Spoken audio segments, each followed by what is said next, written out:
Hi everybody and welcome to the third episode of the ultimate giant linear Song of Ice and Fire reread of Destiny and Doom.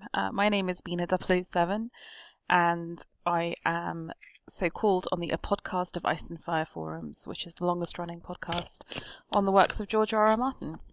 So today we are covering the chapters of Game of Thrones that cover May 298 and possibly also June 298 in this linear reread. And I am joined by a fellowship of podcasters, in no particular order, middlecyclone. Hey, this is middlecyclone on the forums, Amanda in real life. And we are joined for the first time in this series by Brum Riverlander. Hey, this is Kelvin, Brum Riverlander on the forums. Making a break from the Rugby World Cup to join us today. Oh no, he's filmed in the background. We're also joined by drownedsnow. Yeah, Adam, known as drownedsnow on the forums. Also Nadia. Hello everyone. I don't need to introduce myself. Yeah, the lady is well known. Drop the mic. Exactly. Too cool for school. And finally, well actually not finally, Brett. White Raven on the forums, Brett in real life. And I think we'll also be joined by KCenturion, who may at some point discover his audio, and potentially also later Scilens. So this is going to be a little bit Vokmatic in terms of who drops in and drops out. And so far we've done sort of the events from Dany's marriage sort of through the end of 297. Last episode we did April 298, which was people coming to Winterfell, so the arrival of King Robert. And now we are on to really the events that really kick off the series in a sense. Game of Thrones episode 1, this is really the chapters from May 298. So I'll hand over to Nadia to discuss Bran II. The king leaves on a boar hunt with a large party. Robb gets to go because Joffrey is going, so Bran feels all left behind.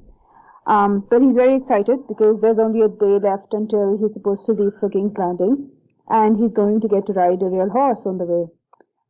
He thinks about becoming a Knight of the King's Guard, and he cannot wait to see Sir Barristan Selmy, who is the greatest living knight. Bran sets off to say his goodbyes, but soon becomes too sad to do it. Instead, he spends the morning in the Godswood playing with his wolf and thinking of a name for him. Soon he gets tired of playing and decides to go climbing instead. His wolf tries to stop him, but Bran goes anyway.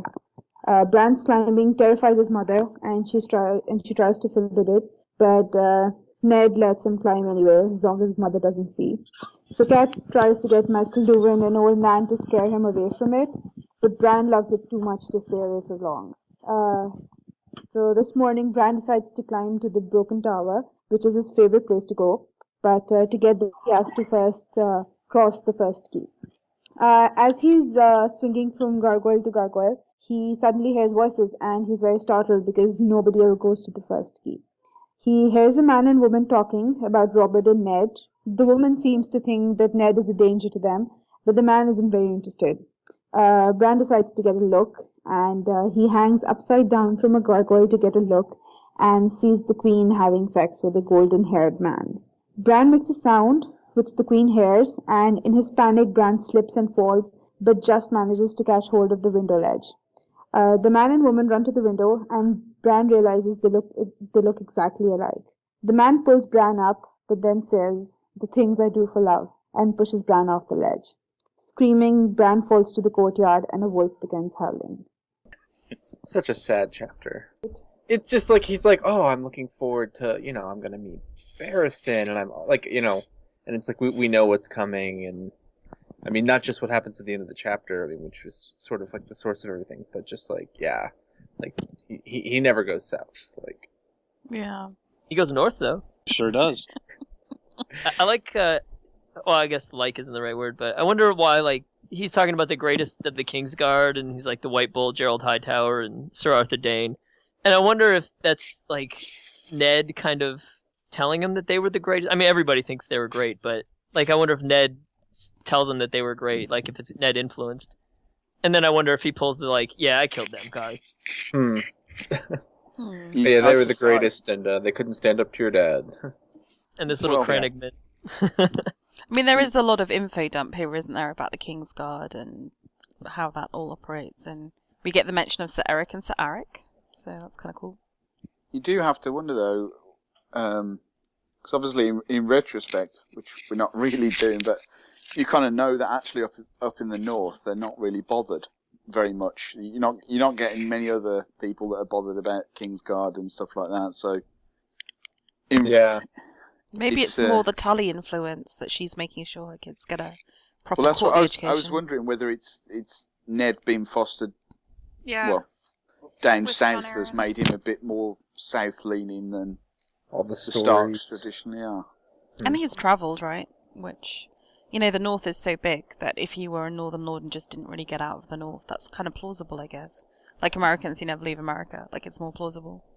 Yeah. He employs a knight to like train his sons, so he clearly cares about that sort of thing. Yeah. Hmm.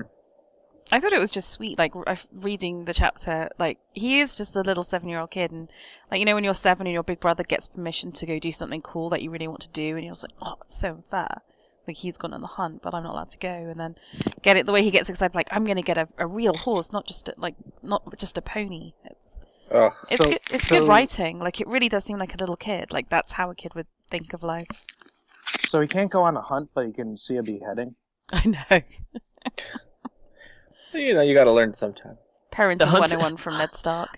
Hunts are dangerous, beheadings aren't. Yeah. Fair. One has honor attached to it, so obviously Ned. One's the most dangerous game. Indeed. Did any of you think, like when he says something about Old Nan, that King's Landing is haunted by ghosts and terrible things that were done? Do you think Old Nan's been telling them about what happened in the wars? Like, filtered a little bit, maybe? I mean, a lot of horrible things have happened in King's Landing. Like, just thinking about the stuff that happened with the assault on the dragon pit or whatever. Like, and also more recent, like the stuff with Tywin when they like raped and murdered through the city during the sack. Mm. Yeah. I think it's much more likely that Old Nan's been telling him your dad's great stories than Ned himself. Yeah. Yeah, I don't see Ned bragging too much. No, neither do I. I can see him propping up like Jared Hightower, Sir Arthur Dayne, saying that they were great, but I can't see him bragging about how he was the one who killed them. Or one of the ones who killed them. Do you think that whole Rob talking about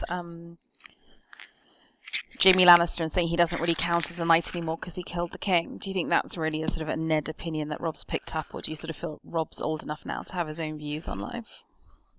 No, I think it's Ned. Yeah. Maybe kind of both in a way? I mean, I don't know.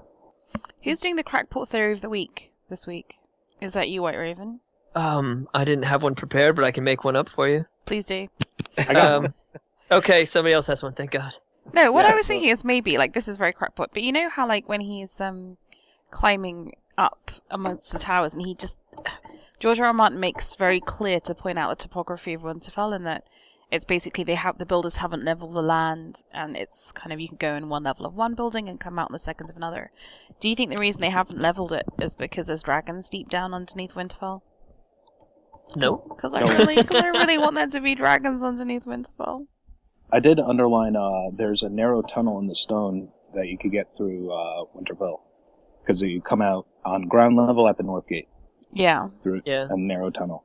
So I'm thinking those are the tunnels that are part of other people's crackpot theories. But not your own. Fair enough. I'll go back into my hole.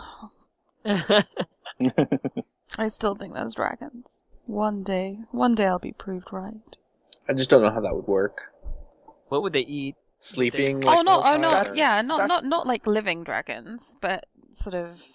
Like I could see like a clutch of eggs or something. It's like just really, I don't know. Maybe there's something volcanic down there or something. I don't know. Exactly, Even like more? dead, like if it were built on an old dragon pit and there was like dead dragons and like a little clutch of, and the dragons are dead, but there's That would little be stone interesting. eggs, and then because of all the magics that's happening in the wall, the eggs were through circumstances that have yet to happen, were to hatch or something cool like that. Well, if it's like a blood sacrifice, all those people died there. I mean, isn't Winterfell just like really old though? Like, Like, were the dragons around when Winterfell was built? Oh, in terms of Winterfell predating the dragons. It was a long time after the long night that dragons were found, I think. Was it? I believe so. I don't have a book or anything in front of me, so I can't actually look. This is where we need FT. However, have a laptop. I will look Wikipedia it up. that Yourselves. Yeah, exactly. Control F World of Ice and Fire. Indeed. Okay, so moving on to other like sensible stuff other than my crackpot theory. So Ned lets Bran climb as long as Mum doesn't know. Classic Ned soft parenting. Is Ned really to blame for everything that happens in these books? Most of it. If he had just put down some actual boundaries, said, "Look, Bran, you're going to fall off one day. This is really stupid. You're not climbing. Done." I like corporal punishment. Yeah. Well, he Doesn't didn't have sound to... like he got smacked very often. Yeah, you know. But anyway. I mean, if an Eddard hadn't been, Arya never would have gotten away if Eddard had been like not so appeasing. I feel like there's like good things that came out of him being like relatively flexible. Because I bet the reason he arms Arya is he thinks if Lyanna had been actually trained, maybe the things with Rhaegar wouldn't have happened. Oh, that's true. Yeah. Wait. Because I'd always thought of it as just... Not that I think Rhaegar kidnapped her, I think Rhaegar... But regardless. Because I just thought of him giving Arya a sort of a fencing master was just another example of his indulgence of his children, behind and often behind his wife's back. Yeah, I mean, because he doesn't send them out to be wards anywhere. Like he probably should have. Like, I mean, Rob should clearly have been fostered, right? Yeah, like maybe I don't know, like with the Umbers or something. But how does it work with fostering? Do you always have to be fostered to a great family, or can it be to like a vassal house? Well, I think if he wanted to keep the North is so big, if he wanted to keep them close, they're sort of largish houses that he could have sent them to. You know, if he was weary of sending them south. Okay. Yeah. Don't you think it's like he could have done what Doran did, and he sent Quentin to his like troublesome vassal. He could have sent he wouldn't have sent Robb probably because Robb's the heir, but he could have sent Bran, or I feel like part of it's because there was such a large age gap with the boys. But if Bran had been slightly older, Bran could have fostered with even the Boltons. But Doran did that because the Red Viper killed Lord Ironwood in the duel. That's true. Right. No, you're right. Yeah. But yeah, like Robb running around with Domeric Bolton, those are good times. I could see him fostering him with Jon Arryn or Robert, but not a Bolton. But they were both in King's Landing, and I don't think he would have wanted that. Yeah. He brought Bran there in the end. Well, he was going to, but he wouldn't have. You know, I don't think if there hadn't been mystery surrounding Jon Arryn's death. Well, it really depends on what Catelyn thought, because I mean, of course, she wouldn't want to lose her baby Bran. Fucking, that's her boy. Favorite. Yeah. Yeah. Why was Brett, he the favorite? do you have siblings, and are you not the favorite? Because not even close. It seems to touch a nerve. There's only 4 of us, and I'm not top 5. Oh, you wait till your siblings start to have children, then you drop even further down the pecking order. They all have. That's why I'm not top 5. Oh no. So, the dragons came around 3,000 years after the Long Night. So after the moon crashed into the world? Right, it took a while for the Valyrians to find them. Of Draco. I thought that the dragons were around for at least the end of Long Night, because I thought that was the point they were here when the magic happened. There was no mention of them until 8,000, like negative 8,000, and the Long Night was negative 12,000. All right, okay. Ish. I mean, that's the timeline. I don't know, like, if dragons were around, they didn't say anything about them. That doesn't mean they didn't exist. I mean, that's kind of why my theory is crap. Huh. Okay. That's the reason. That's why. Nothing else. That's why. Sorry. No, it makes sense. I must admit, I want to add to that theory. Okay, so Long Night, there's 2 moons, because we know, obviously, that's one of them is where all the dragons come from. What if the second moon was in orbit directly in front of the sun? So it took a time to warm up, and that's when the moon cracked and the dragons flew out. That makes sense to me. So I think it's further proof that your theory is obviously correct. As long as you're supporting me, I'll buy into whatever theory you want to throw out there. Just carry the one and it works. I thought it was interesting that Cersei sounded quite insecure. Like when she's chatting to Jaime, she's all like, well, you know, he's so in love with Lyanna, he might still abandon me for a younger woman, like get rid of me as a queen. And I was like, seriously? Is that what you think? I mean, she's quite paranoid. The crown's in debt. I mean, he'll never get rid of you. You're a Lannister. He needs you. Like, I get the paranoia, but it's amazing how early it is. Like, it's not something that happens later as things spiral out of control. It's there from the very first time we I thought it was interesting that she said, I'm surprised Lysa wasn't here to, like, confront us with her accusations. What are her accusations right now? That The Lannisters killed Jon Arryn. Yeah. Well, she killed Jon Arryn. She knows it wasn't the Lannisters. She didn't leave yelling that out, I'm guessing. I mean, she Yeah, I might don't think so it is either. Lysa. Does Cersei and Jaime ever have sex where it doesn't start with her saying stop it, no, no? I don't think so. No. Well, not that we see anyway. It's very problematic. Maybe she feels she has to go through that dance in order to feel less bad about doing what she's doing. Like maybe in her head she thinks that she has to tell herself that it was him because she feels disgusted by what's going on. I don't know. I find their dynamic very strange. As we should. Why? As we should. Yeah. I It's don't know a why normal it's that's thing. weird. I don't know. I mean, you know, they're just very close twins, as is normal, you know. But yeah. One more thing. I don't know if this got brought up yet, but it's like the first instance of a wolf warning somebody about danger. Because Summer's like, don't go up that building, Bran. What are you doing? But it just seems like he's like a wolf barking. But if knowing what we know about Summer and the wolves or whatever, I would say it's So definitely the he first doesn't instance. have the name Summer yet, but what do you think Bran calls him? Just like dog? Like I don't know what to call you yet. Like Adorable he's little trying puppy. to train his wolf. Yeah. Maybe he's trying different names on him. He's like, hey, bucko. And then Summer's like, nah. That's no. Like You know turns that away. ain't my name. He keeps saying the name and throwing a stick, and then Summer's like, no, I'm not doing that. That's not my name. One wolf for yes, two wolves for no. Oh, hilarious. Also, I like the part of this chapter where old Nan told him a story about a bad little boy who climbed too high and was struck down by lightning.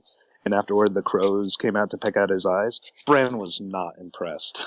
I was like, that's awesome. I got just went up- scare tactics from old Nan. He's all like, they eat food right out of my hand. They don't want nothing to do with my eyes. Hello? Hi, is that KCenturion? It is, hopefully.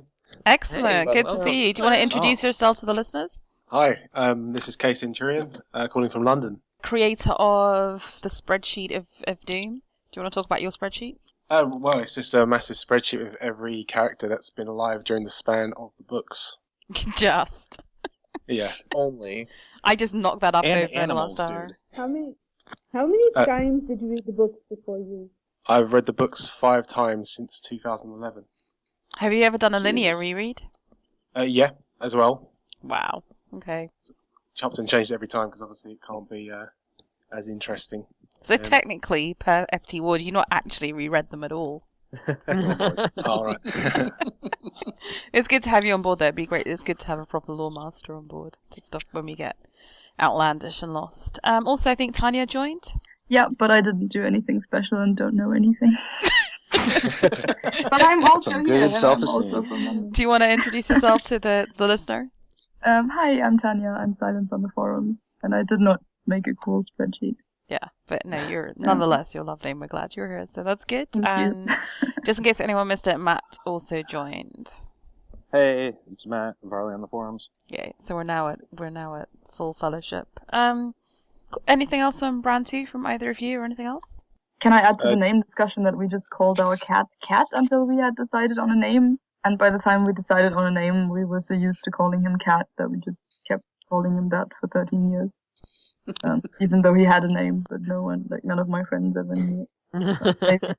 Maybe That's that would okay have. as long as you only have one. Yeah, that's true. Can we talk about how Nadia's cat's called Arya? That's pretty cool.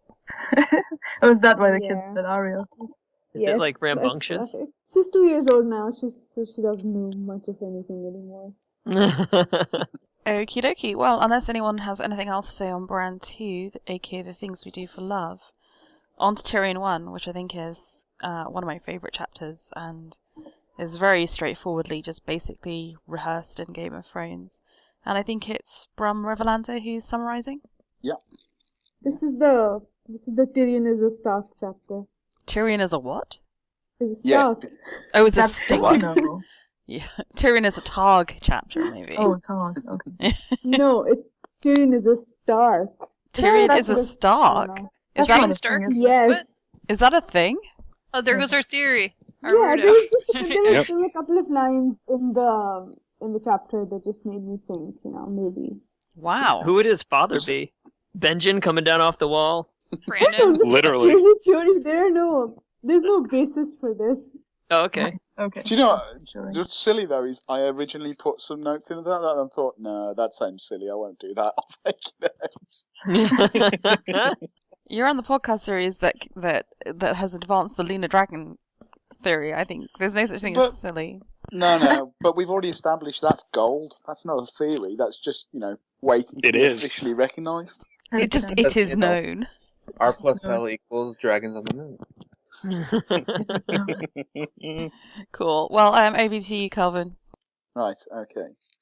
The chapter starts with Bran's direwolf howling and Tyrion hearing it from the library where he's been doing a bit of light reading all night, which we learn is a regular occurrence as he doesn't sleep very well. We also learn that Tyrion seems very well read and informed. He knows of rare books. He obviously seeks them out and reads them, and he obviously values knowledge, which doesn't necessarily translate to a lot of the other characters we've met so far. Tyrion leaves the library, and on the way down, he runs into the Crown Prince Joffrey and his sworn shield, Sandor Clegane, also known as the Hound. They're discussing Bran's situation, and Joffrey considers Sandor's offer to kill the direwolf who's been annoying him. But Tyrion quashes that quite quickly, putting Joffrey down. Sandor mocks Tyrion's stature for being a dwarf, and we learn that this is something he always does. But Tyrion slaps him down as well, and then intimidates Joffrey verbally and physically into going to the Starks to express sympathy, whether he wants to or not. Something that Sandor says may come back to haunt him in the future once Joffrey's king. Tyrion goes for breakfast with the other Lannister siblings, where we learn that the king has been up all night with Ned, and Cersei always That sounds worse disapproves- than it is, doesn't it? Yeah, well, I just thought I'd gloss over that after I said it. We learn that Cersei has always disapproved of Tyrion ever since he was born. That was nice of her. And Jaime's a fool, but Tyrion forgives him everything because he was the only one that was ever nice to him growing up, which is debatable, actually. The Lannisters discuss Bran, and we learn Tyrion's been to see him the previous night.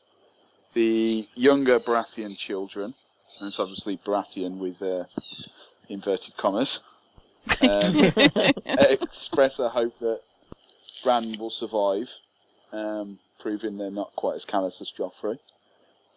We learn Ned's brother Brandon was murdered by the Mad King, although we don't learn anything about how it happened yet. Tyrion tells them that Bran may survive, which doesn't make Cersei and Jaime very happy for different reasons. At least what they express as different reasons. We learn the direwolves seem to have already bonded to all their individual Stark children, and it looks like the ones that are bonded to the kids that are going south will be coming with them, despite Cersei not wanting it to happen. Tyrion tells the rest of the Lannister pack that he's off to go to the wall when they go south because he wants to, quote, piss off the edge of the world. Who doesn't? Well, yeah. I Let's be don't honest. understand that though, as blokes. I mean, isn't that just very cold for the willy? I mean, how is that pleasant? For the Willy. It's a bit. That's how it works. It's a bit like Brian in Family Guy when he pees on the top of Everest. It's whoever pees highest wins. basically. In life. It's exactly what it It's is. probably Yeah. something we just don't get. I don't know. Yeah, I think so. Pretty much. And the last little bit of the chapter, Tyrion thinks he's suspicious of his siblings and wants to hear what Bran would say if he wakes up. He's not actually clear on what he's suspicious of, but Jaime suggests that Tyrion is being disloyal to the Lannisters, which he denies. Yeah, it's kind of a weird conversation. Jamie kind of played his hand there. Yeah. Which side are you on? What do you mean? If you had nothing to do with this, you wouldn't say a word. Yeah. Well, the first thing I thought when I read that at the very end was, actually, this is the guy that supposedly was the only one that's nice to him. And there was more than a implicit threat there, really, you know. But why would Tyrion be so suspicious in the first place? And then why would Jaime be like, well, obviously he knows what's up? Like, I don't know. Well, I think Tyrion's very intelligent, and everybody's talking about how Bran never falls, and he fell from a place that nobody ever uses, and he knows his sister and his brother weren't on the hunt with them. Maybe he he's just put 2 and 5 together somehow. Oh yeah. He was like, they were fucking. They was up in that tower that never got rebuilt for some reason. Maybe he did the CSI Catelyn work that happened in the show.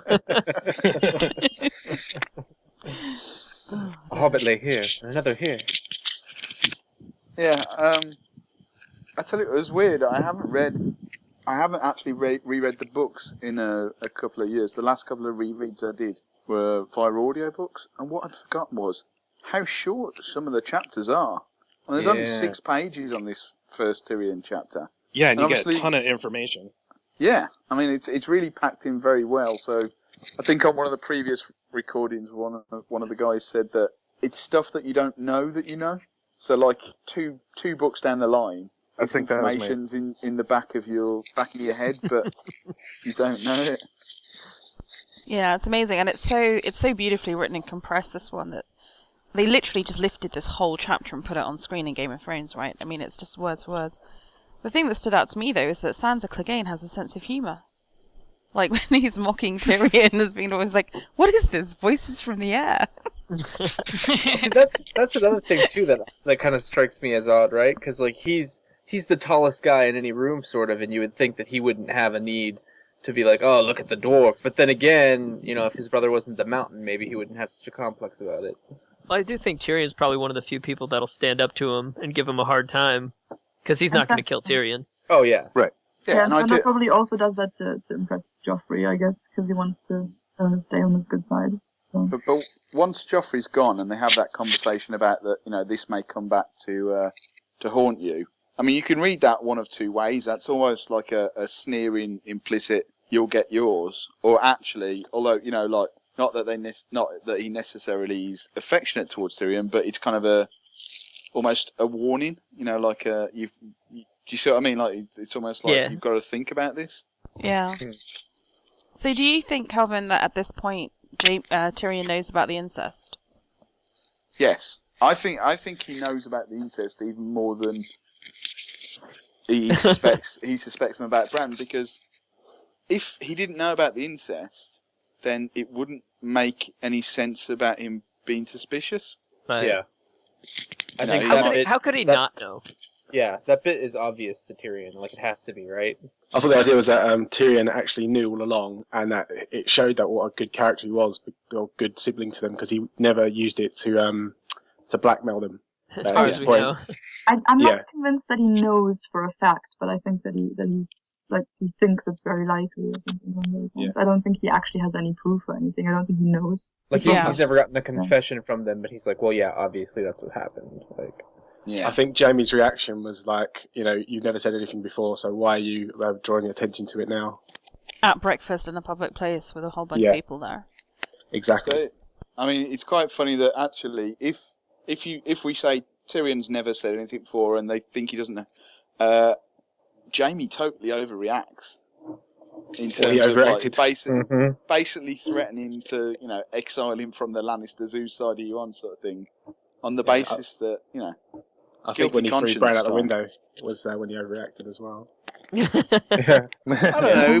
The kid was snooping. Impulse control is not Jaime's strong point. True. That's a good There point. is that issue. Or maybe he was mainly also trying to warn him from Cersei, because if he's not on the Lannister side, then Cersei would do all sorts of things. So Yeah. I mean, I don't know if it's possible to read it that way. Yeah. What do you guys think of the line that Jaime says, "He could end his torment, I would if it were my son, it would be a mercy"? Do you think at some point Jaime's gonna have to kill one of his kids? I mean, he watches Joffrey die. Oh, nope, he doesn't. But yeah. That was I think I took that to be a bit of a foreshadowing for his own for losing his hand. Yeah, Yeah, that's because there's exactly the line about right. the maiming. Yeah. Yeah. And how can you say that to your crippled brother? That's an excellent point. That's not very Use your fucking head, man. But he doesn't, does he? Well, not at this Impulse point control. of the books. Yeah. Jamie's a man of action. This is one of the things I was thinking in terms of, obviously Tyrion effectively says he'll forgive Jaime anything because he's been nice to him. But actually, I wonder whether Tyrion is actually that nice. Jaime is actually not that nice to Tyrion, and B, we're going to learn later on. Actually, he had a pretty good relationship with, at least with Geryon, his uncle. So I wonder whether it's Tyrion's blind spot, because I think that the books so far that on the reread, I would say that this is the most intelligent character we've come across. Yeah, because we haven't met Tywin yet. Yeah, so he hides it definitely by pretending to be maybe like a foolish persona. I'm going to pee off the edge of the world type thing. But actually he's potentially doing it for intellectual curiosity. But actually, is Jaime that nice to him? And is this his blind spot, really? Yeah, I mean, that's what I was thinking, sorry. I feel like it's just that Jaime treats him like a brother and treats him like family, and sometimes that means maybe treating him a little shitty. But, I think, he feels like Jaime treats him like a person, whereas no one else in his family really does. On top of that, I think younger siblings do have, as a younger sibling, I can say that I think we do have a tendency to sometimes idolize older siblings. So maybe it's part of that as well. Maybe just because he used to see Jaime as a cool older brother, and that hasn't ever really completely gone away, so he lets him get away with things. Is that working out for you, White Raven? Do you have younger siblings who are idolizing you? No. And I don't idolize my older siblings. So. That's strange, because my little brother sees me as a god, so Your little brother's an idiot. I think siblings go through phases with that as well. My little brother's my big brother now, so I can't really... I think my godlike stage is way past. Damn it. Maybe when we were 8 and 6, I seemed like a god to him. But I mean, I feel like some siblings still definitely retain that. I feel like some siblings definitely don't think that their siblings can do anything wrong. Well, none of my siblings are a world-renowned swordsman, so I guess that's kind of a difference. Yeah. My older brother was Maple King once, but I did not envy that. What is Maple King? What's a Maple King? It's we have the Maple Festival here in Vermont, and every year there's a Maple King and Queen, and he was a Maple King one year. Oh, do they get to go on a float at a parade? Yeah, and wave to people as they go through our giant town of St. Albans. What does becoming the Maple King entail? It entails being one of 3 people to actually put your name forward, and just having more people recognize it. Is it hereditary? Do you become the town? The Maple. Were you Maple Prince? No, there's a new one every. There's a new one every year. So no, I was not the Maple Prince. Does the old one get exiled to Canada? Do they have Or to New sign Hampshire. all the local laws and stuff? I think they make appearances in places, but I don't think that they do anything special. But this is an elected office. There's an election to be Maple King. Kind of. I think it's a king's moot. Yeah, I think it's just a group of chosen people that pick who becomes. Yeah, if he didn't take the crown by force, then is he really a king? I mean, come on. Yeah.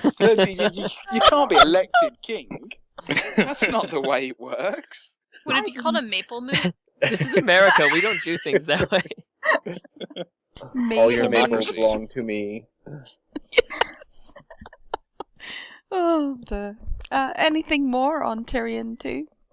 Yeah, there is one other thing I wanted to mention. Obviously, and I don't remember which Jon chapter it is, but Jon chapter previously, obviously the first time we ever see Tyrion, he's doing his tumbling, leaping malarkey.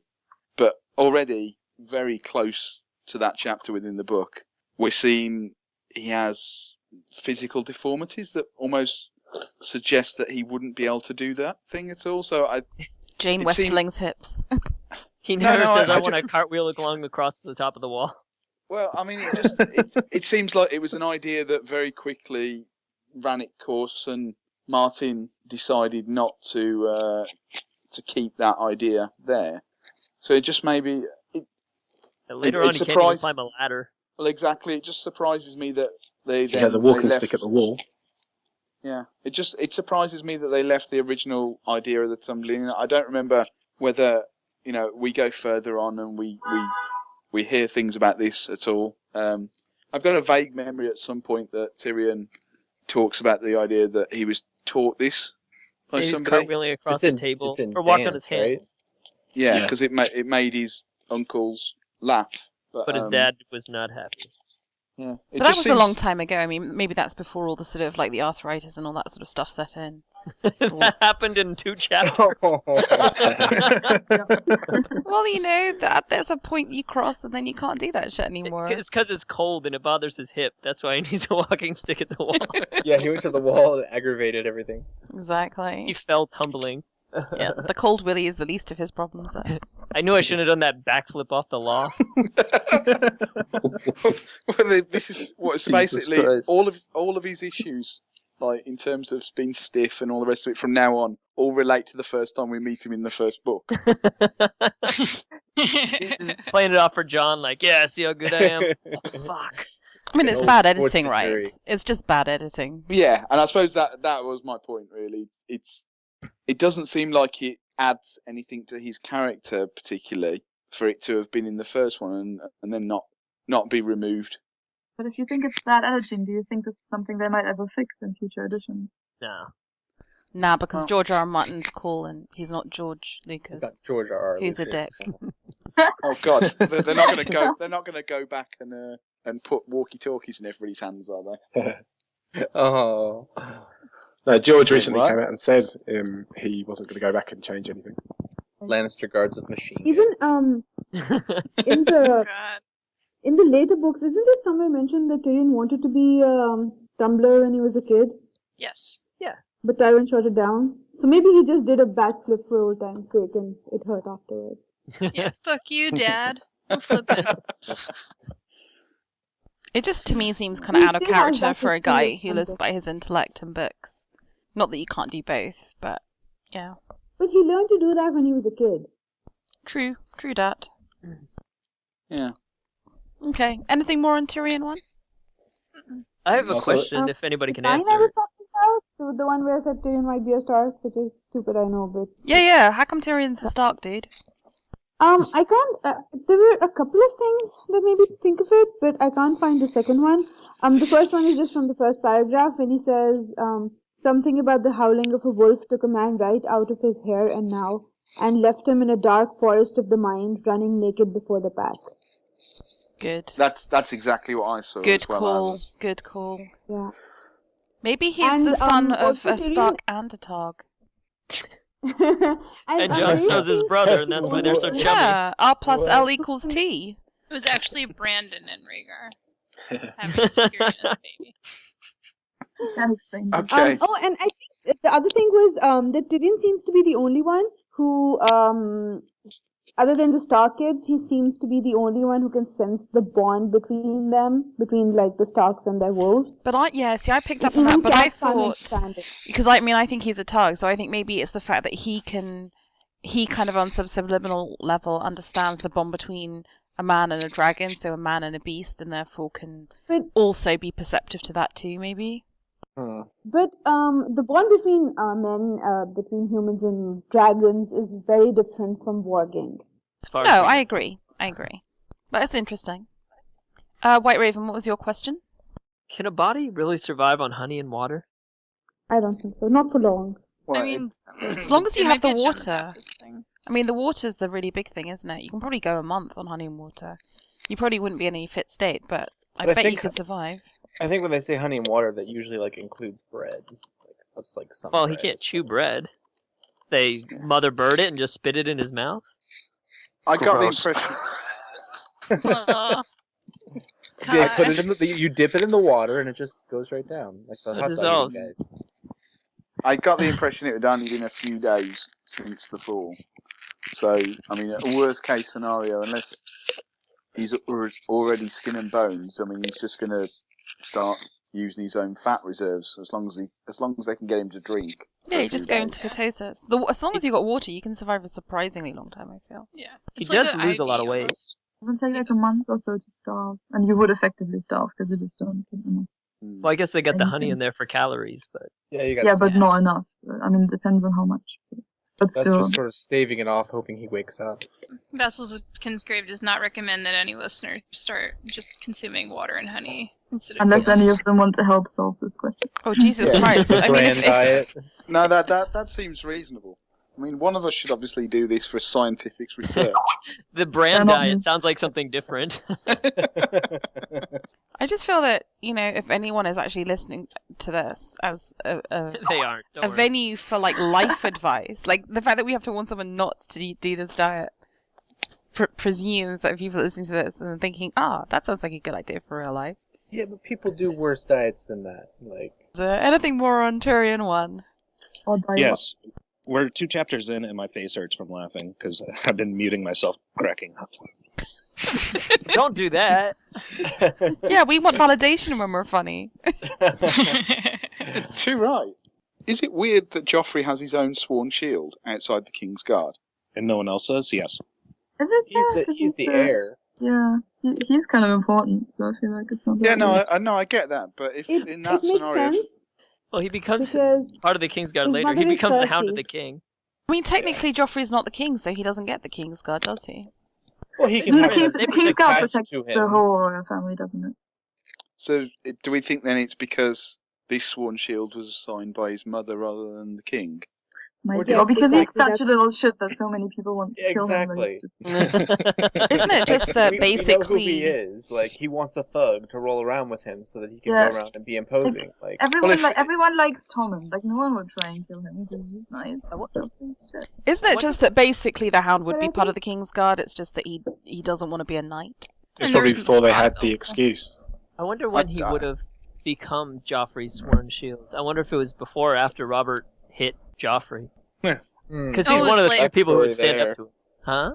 Yeah, and they're Lannister bannermen, the Cleganes, so maybe it was maybe he came. I mean, he ended up left when Gregor took over their manors and estates and stuff. Well played. So and he went to and then he ended up going to King's Landing to be like a sworn sword type. I He kind of- probably yeah. Sorry. You're good. Well, I just I assumed it was since he was very young because obviously Joffrey, I mean, this is a kid that can be intimidated by his uncle, who is now shorter and smaller than him, even though Joffrey's only, 12, 14 years old? Mm-hmm. And yet, the biggest, scariest guy around... Second biggest. Second Well, I second. mean that he's seen on a regular basis, obviously, but the biggest, scariest guy around regularly in King's Landing, he kind of joshes around with and Yeah, because that's his employee. order around. That immediately puts it on a different footing. I mean, it's there to sort of boost his ego, isn't it? I mean, it's there for him to sort of impress people like Sans, like, look at this big fat beastie and I can just josh around with him. I mean, it's just... But then you get a bit of a chicken or the egg sort of thing, right? Because, like, how long had Sandor been around, and was he kind of picking up stuff from him, or was Sandor kind of playing off of Joffrey? Oh, Joffrey likes when I'm, a dick to people, like... Joffrey's always been a little fucker. I don't think he had anything to do with that. Yeah, Joffrey's been cutting up cats since he was a kid. I don't think he needed. Yeah, let's not blame the Hound for That Joffrey's was that was insanity. curiosity. That's fine. It's science. You weren't kidding. They were all kidding. science. That's serial the killer. I was going to say that is one of the main indicators for serial killer status, right? Yep. Mutilation of animals, yeah. Lovely. I better make sure I bury that cat quite deep in the garden then. Jesus Christ. Pour over some concrete. Excellent. Right. On that happy note, On to Jon II. So far these have all been sequential chapters, which would make FT Wood happy. So on to Jon II, and that's White Raven, I believe. All right, so gone. Jon goes to visit Bran. Catelyn has been by Bran's side since the accident. She has not left to eat, sleep, or even to make mud or water, whatever she's gonna do. So Jon has put off seeing Bran until now. She's not looking so hot now. She looks 20 years older, and her hair's all messed up, and she just hasn't been taking care of herself. She gives him not such a warm welcome, says, "What are you doing here?" And he says, "To say goodbye to my brother, you bitch." And she says, "You said it, now go away." And then Jon begs her to stay. She stays bitchy, but Jon mans up and stays anyway. He begs Bran to live and tells him goodbye. And then Catelyn tells Jon of her wanting Bran to stay and how she prayed for him to stay. And Jon does the kind thing and says it wasn't her fault. Yet Catelyn still treats him like shit and says, "I need none of your absolution, bastard." And then she calls him by his name right as he's about to leave, and he's like, "Wow, she's never done that." And so he turns around, and she's still playing what would the biggest bitch in the fucking world say, and she says, "It should have been you." So that's the first little scene in this. And I was wondering, does she never call Jon by his name? And if so, what does she just call him bastard all the time? Probably. Oh, Or does she boy. I just don't not think she address talks him? to him. It Boy. does not address him. I mean, presumably she would have to address him sometimes, but probably just bastard. I don't know. Oh boy. I mean, like, Or how much snow. interaction does she really have to have with him? I mean, he has, like, servants to do all the kind of typical motherly tasks, like laundry and cooking and stuff, and It's just she when probably doesn't have to really say that much to him directly on a daily basis. she really only sees him when he's with the other children, I guess, right? Like that's the majority of it.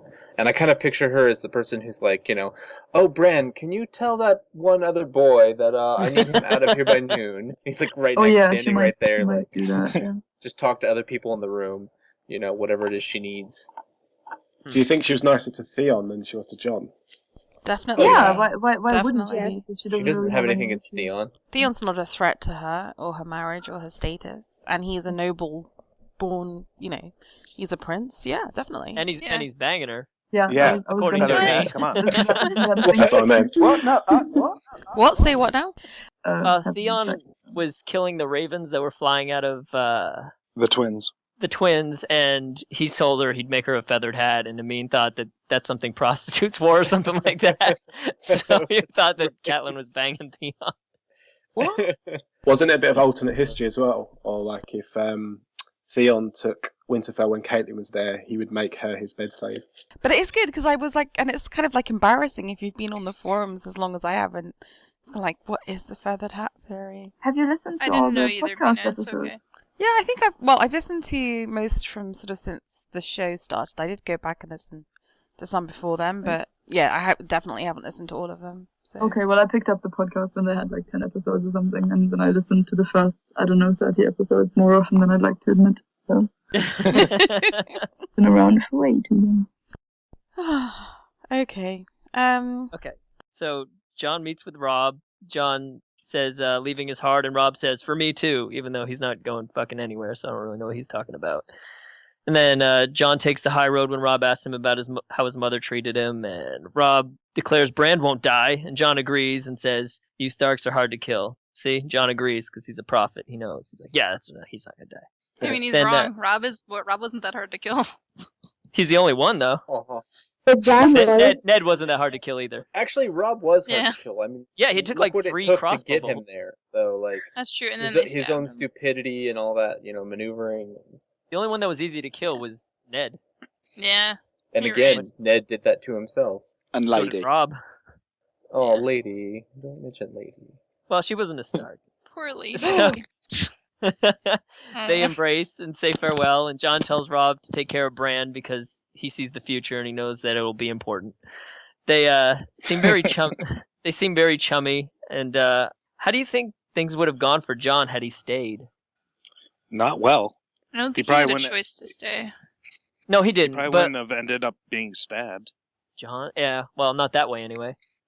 If nothing But- else happened, though, surely he'd almost end up as sort of Castellan, effectively, of Winterfell, as other people were leaving and, Bran's still there and obviously they're still technically in charge. I But don't think Catelyn would have ever let that shit happen.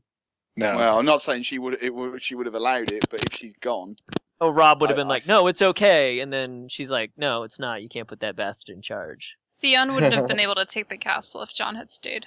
Agree. Yeah. Well, Ghost would have been there to fuck his shit up. That is true. Wouldn't Rob take Jon South with him though? Oh, yeah. Yeah, definitely.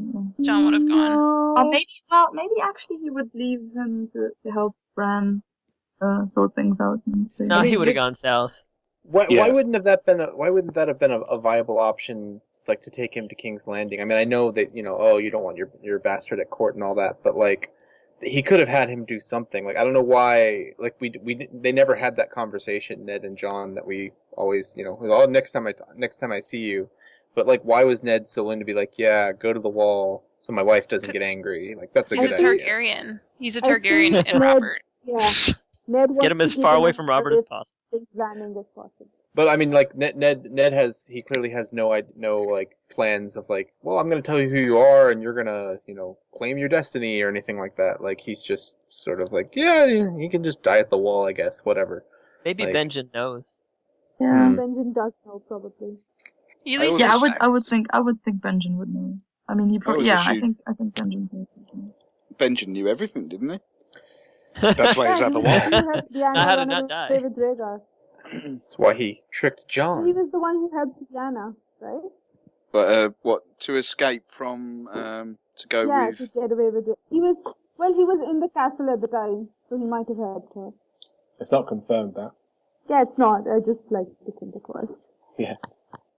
Because he was the Stark in Winterfell during the rebellion. Hmm. Yeah. Hmm. Well, the rebellion hasn't actually started then. Right. Oh yeah, what? but he was in the Ned south. and Brandon were away. Well, Ned and Brandon were away, but Rickard and Benjen were there, and Lyanna. I thought the idea was that Benjen and Lyanna were together, and then the kidnapping or whatever happened. Benjen would go north and inform Rickard, and then they'd switch places, and then Rickard would march south to deal with, obviously, Brandon finding out. Benjen went But up to didn't tell his dad. He's Rhaegar like, take yeah, her she got. from? But didn't Sorry. Rhaegar take her from Winterfell? No, he took her from No, 10 outside leagues Harrenhal. from Harrenhal. No. Harrenhal was about a year before Lyanna and Rhaegar ran away. No, they've You're clarified. wrong, Nadia. Yeah, they've clarified the timescale in the World of Ice and Fire. It Yeah. was quite close to. It's theorised that it's Harrenhal. the inn at the crossroads that it happened. Maybe Okay, Benjen but it was supposed wasn't to be. in Harrenhal, right? It Say wasn't it like again? right at the tournament. No, it was Yeah, right okay. after. It was Yeah. about a week after the tournament, 2 weeks No. after Yeah, the like tournament. 2 weeks. I think Oh. they No, said a it was. fortnight. I think it was wasn't it a bit longer, or does it say exactly 2 weeks? No, in I, the book? I think it says something like a fortnight or something like that. But they were Makes still sense. Yeah, south I in think any so, too. case. Fortnight's plenty of time to fall in love. Yeah, but wasn't Rickard Yeah. Stark there as well at the tourney? So they must have been traveling together, right? No, he wasn't. It was only the kids at the tourney. Maybe Benjen was supposed to be protecting her, and because he didn't, they sent his ass to the wall. Well, he felt guilty. Yeah, well, Yeah, I about always this assume party, that's he why felt he went. guilty, so he left. All right. So Oh, come on. Jon goes to say bye to Arya and give her a present. Her wolf is helping her pack, and then she realizes that Ghost is watching, and then she's like, I wasn't doing that. Fuck these humans, am I right? And Ghost is like, I say nothing. Then Arya's explaining to Jon that she's repacking because Arya don't give a shit, and that's just the way it is. And Jon presents her with Needle. It was a specially made blade for her, like a Bravo's blade, so it was smaller for like a smaller, quicker swordsman, for like stabbing rather than slashing and cutting. And Jon teaches her first lesson: stick them with the pointy end. She asks who she will practice with, and Jon prophesizes that she will find someone, and also he gives her the wisdom that he should have gave her. He gives her the wisdom that he should have gave Ned. Don't tell Sansa. So she wishes he was coming with them, and he says sometimes different roads lead to the same castle. Prophecy, maybe. They say goodbye. Yes. They say goodbye, and Jon tells her every great sword has a name, and together they say, as she guesses, her very favorite thing, Needle. The end. Aww. It's very cute. So sad. That's Still my hate comment. Jon. I'm sad. Why do you hate them? I've always hated Jon from the very first chapter. and this Who's isn't them? helping. John? Arya Jon, and yeah. Jon. No, just Jon. I don't hate Arya. She's cool. Fucking Oh, you just Catelyn don't like Stark on the Jon. phone here. That's low, Brett. That's How low. did you find out? How did you find out? No, but I just Again. Why don't you like Jon?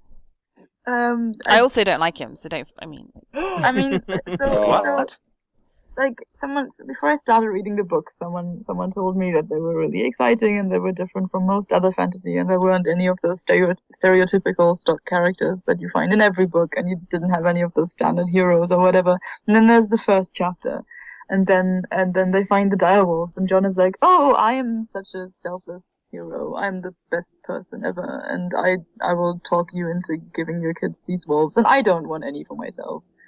And yeah, then, he's a bit and of a then- martyr, isn't he? And then Except he gets for that rewarded, one. and that would have been okay. But then Karma jumps in and rewards him by him getting the most special wolf. The most special one. Well, but yeah, also that.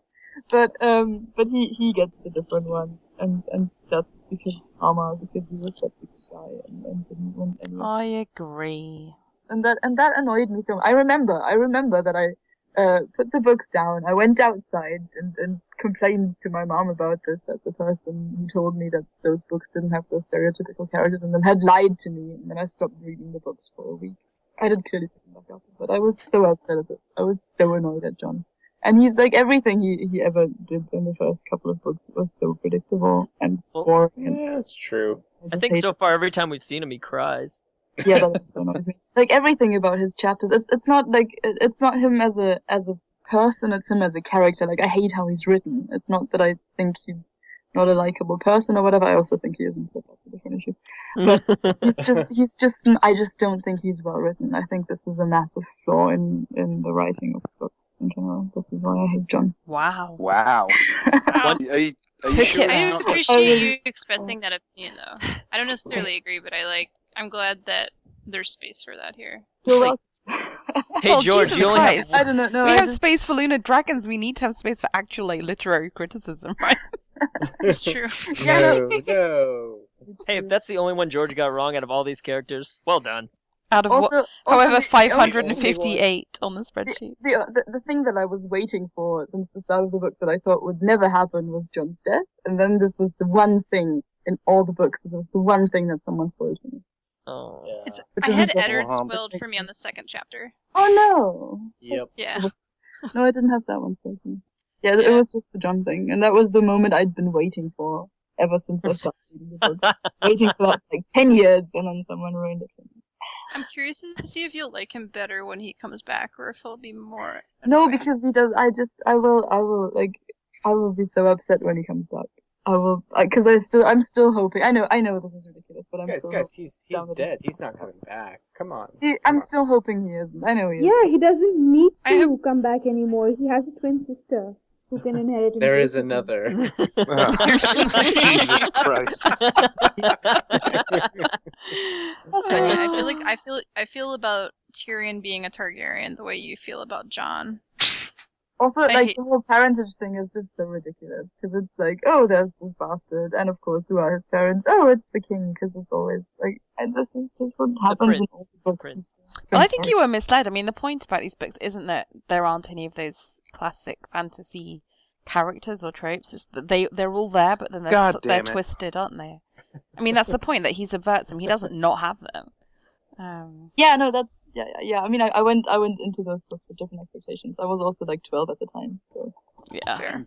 But I just hate him so much as a character. As it when Jon sees Rob for the last time, he's got snow in his hair, and that's mentioned quite a lot from Arya, Sansa, and Jon's perspective when they think about Rob for the last time. Oh. And then when Jon sees Sam for the last time, he is reminded of Rob, his brother, when Sam goes away because he has snow in his hair. Oh my god, Sam's going to die. It all makes sense. It's absolutely, as has already been discussed, obviously Jon is a prophet who can foresee the future. So That's Word. canon now, is it? Calvin, stop trying to suck up to Brett and big up all his theories. I can't help it if he obviously seems to, Coming out with gold? I'm like Tywin Lannister. Coming out I with shit something. gold. Just not on the show. Just gotta stop having that cayenne pepper diet. Well, it's the honey that turns it gold. Did anyone notice that Jon has seen Septa Mordane's legs? Huh? Oh, I forgot to mention. Oh, that's painful. I forgot to mention, women don't shave in Westeros. That's fucked up. Yeah, because Hey the there. Bible says Jon has been Good spying on Septa Mordane. Brett being politically correct there. It's equally gross for the girls regarding the guys. The guy shaved. You want our legs shaved? Well, no, but you know, We want you to stop being hypocrites about it. I shave. your legs. Yeah. Not my Yeah, legs. I think it's documented on Because Guys they Night look Out sexy and manly, I think. They're so skinny, they need the hair for volume. It really gives definition to your calves. It does, it does. Okay then, so the next chapter, linearly, if that's even a word, is Cat 3, which means that we're jumping over Dany II, which actually happened back in December 297, so we're now in May, so that was like 5-6 months ago. It also jumps over Eddard II and Tyrion II. So this is a little bit weird. There's a whole bunch of chapters that happen sort of together where everyone's splitting up from King's Landing and going north or south. And then you go, in the way the book's written, you then go back to Cat 3. But actually, in linear terms, like those chapters are actually referring to kind of what happened when they left and then bringing it up to the then present day. So Cat 3 comes first, which is a long preamble. And over to Amanda. Alright. Catelyn III. The chapter opens with 8 days having passed since Ned, Sansa, and Arya have left with King Robert. Catelyn has spent the time bowed in grief, having begged Ned and the girls to stay and been refused. Catelyn rejects her duties running the castle temporarily in her grief, stating, "I have no need to look at figures, Maester Luwin. I know what the visit cost us." Catelyn castigates the little grey rat for wanting to select new staff, saying, "I would gladly butcher every horse in Winterfell with my own hands if it would open Bran's eyes." Robb understandably confronts her about how she's let her grief consume her lack of care for other children and her lack of trust in the wolves, but their conversation's interrupted by the library tower being on fire. Robb runs to take care of the fire, and she gazes out the window, and when she turns back, a strange man who smells of horse dung attacks her, stating, "You weren't supposed to be here. It's a mercy. He's dead already." She holds the knife away from her throat with her bare hands and tears into his hand with her teeth, and all seems lost until Summer leaps into the room like a shadow and tears out the man's throat, spraying the man's blood all over her face. She laughs maniacally until she is found and cared for by Maester Luwin, Robb, and Old Nan. After recovering somewhat, she meets with Theon, Roderick, Hallis Mullen, and Robb and discusses the man who attacked her, why someone would send an assassin after a sick boy, the Valyrian steel dragonbone dagger, and the letter from Lysa. Theon says, "And my axe," on behalf of House Greyjoy, which is bizarre, and Catelyn decides to head to King's Landing with Roderick. I don't feel like Theon would have an axe. I don't know why. Yeah, there's a lot of stuff in, like, especially early in this book that kind of, like, once you've read the later books, you go, wait, yeah, why exactly is Theon being like, oh yeah, I'm on your side? I mean, he's been there long enough, I guess, but like, yeah. I think part of it... Right, he even Theon- says he's a second father to me. Yeah. And then He's- that just sort of goes away. And then he says that his house owes theirs like a massive debt. Like what debt? What that? Yeah, exactly. You're captive. You were literally Maybe a because they hostage. could have just been like, Greyjoys are all dead, we're going to put someone else there, like, I But don't know. it almost sounds to me like if you say something like that, it's like we were in a tight spot and then you came and saved us from an invasion. I mean, it's very weird. Or it makes me think like he's like the last Greyjoy and maybe they saved him or something. Like that's the way I felt when I first read it. A bit like when we later learned that Roose wanted to kill Barristan. Kingsguard. Yeah, Barristan, and they stepped in and said no. So like a similar situation, maybe somebody wanted to kill all the Greyjoys and Stark Ned said stepped no. in. Ned Yeah, stepped but they in. didn't kill Balon. Yo, I No, think but I think they that's wanted. my I think point. Perhaps Robert Which was wanted a huge to. mistake. I still don't understand why they didn't kill Balon. Because Ned's soft. Well, I want to say it's But he's because not. the Yeah, Island Robert's Islanders. The Island Islanders are crazy. You might Yeah. get somebody worse in charge up there, or just make them disband into Yeah, like a whole you're bunch on of Greyjoy. different. But it makes Reaver. sense actually the point that's made in the World of Ice and Fire, which said that actually Balon never swore loyalty and the Iron Islands generally never swore loyalty to Robert. the Baratheons. They'd only ever sworn loyalty to the Targaryens. So Yeah. yeah, I think So in there's his mind, yeah. some So of the reason that. Sorry. well, I was just saying, in their mind, actually, the rebellion, in inverted commas, that is the Iron Islands rebellion, wasn't a rebellion. It was a conquering by the Baratheons. and he kind of viewed it as the country's falling apart, and he's like, well, I'm staking my claim while I can, like, on my shit, so people don't try to take me over. Exactly. And isn't that kind of fair enough in a way? Yeah. What about I think some of the reason that Theon, as much as I made fun of it, that he might say that is if you think about when Theon goes to the Iron Islands later on, he like goes as like, I'm the proud son, look at me, I'm so great. And I think part of the reason, and he thinks that he's gonna get all these things and he doesn't, and I wonder if part of him, he's like this really grand view of him and himself and his own importance in the Iron Islands and stuff, and as him like the noble captive and such. So I mean, maybe part of the reason he thinks he does that is he's just being really dramatic. Like I think Theon gets really wrapped up in the drama of it all. Like when he thinks about going to the Night's Watch later, and he's like, all my clothes are black. I'd look so awesome on the Night's Watch. Yeah, he's a lot. He is a lot of show, isn't he? Like, Yeah. Hmm. Something else is that the whole thing with the dagger, like with Catelyn, I was listening to something about this, and it's just like this starts this whole obsession of like the Catelyn with like cutting throats. Oh, good point.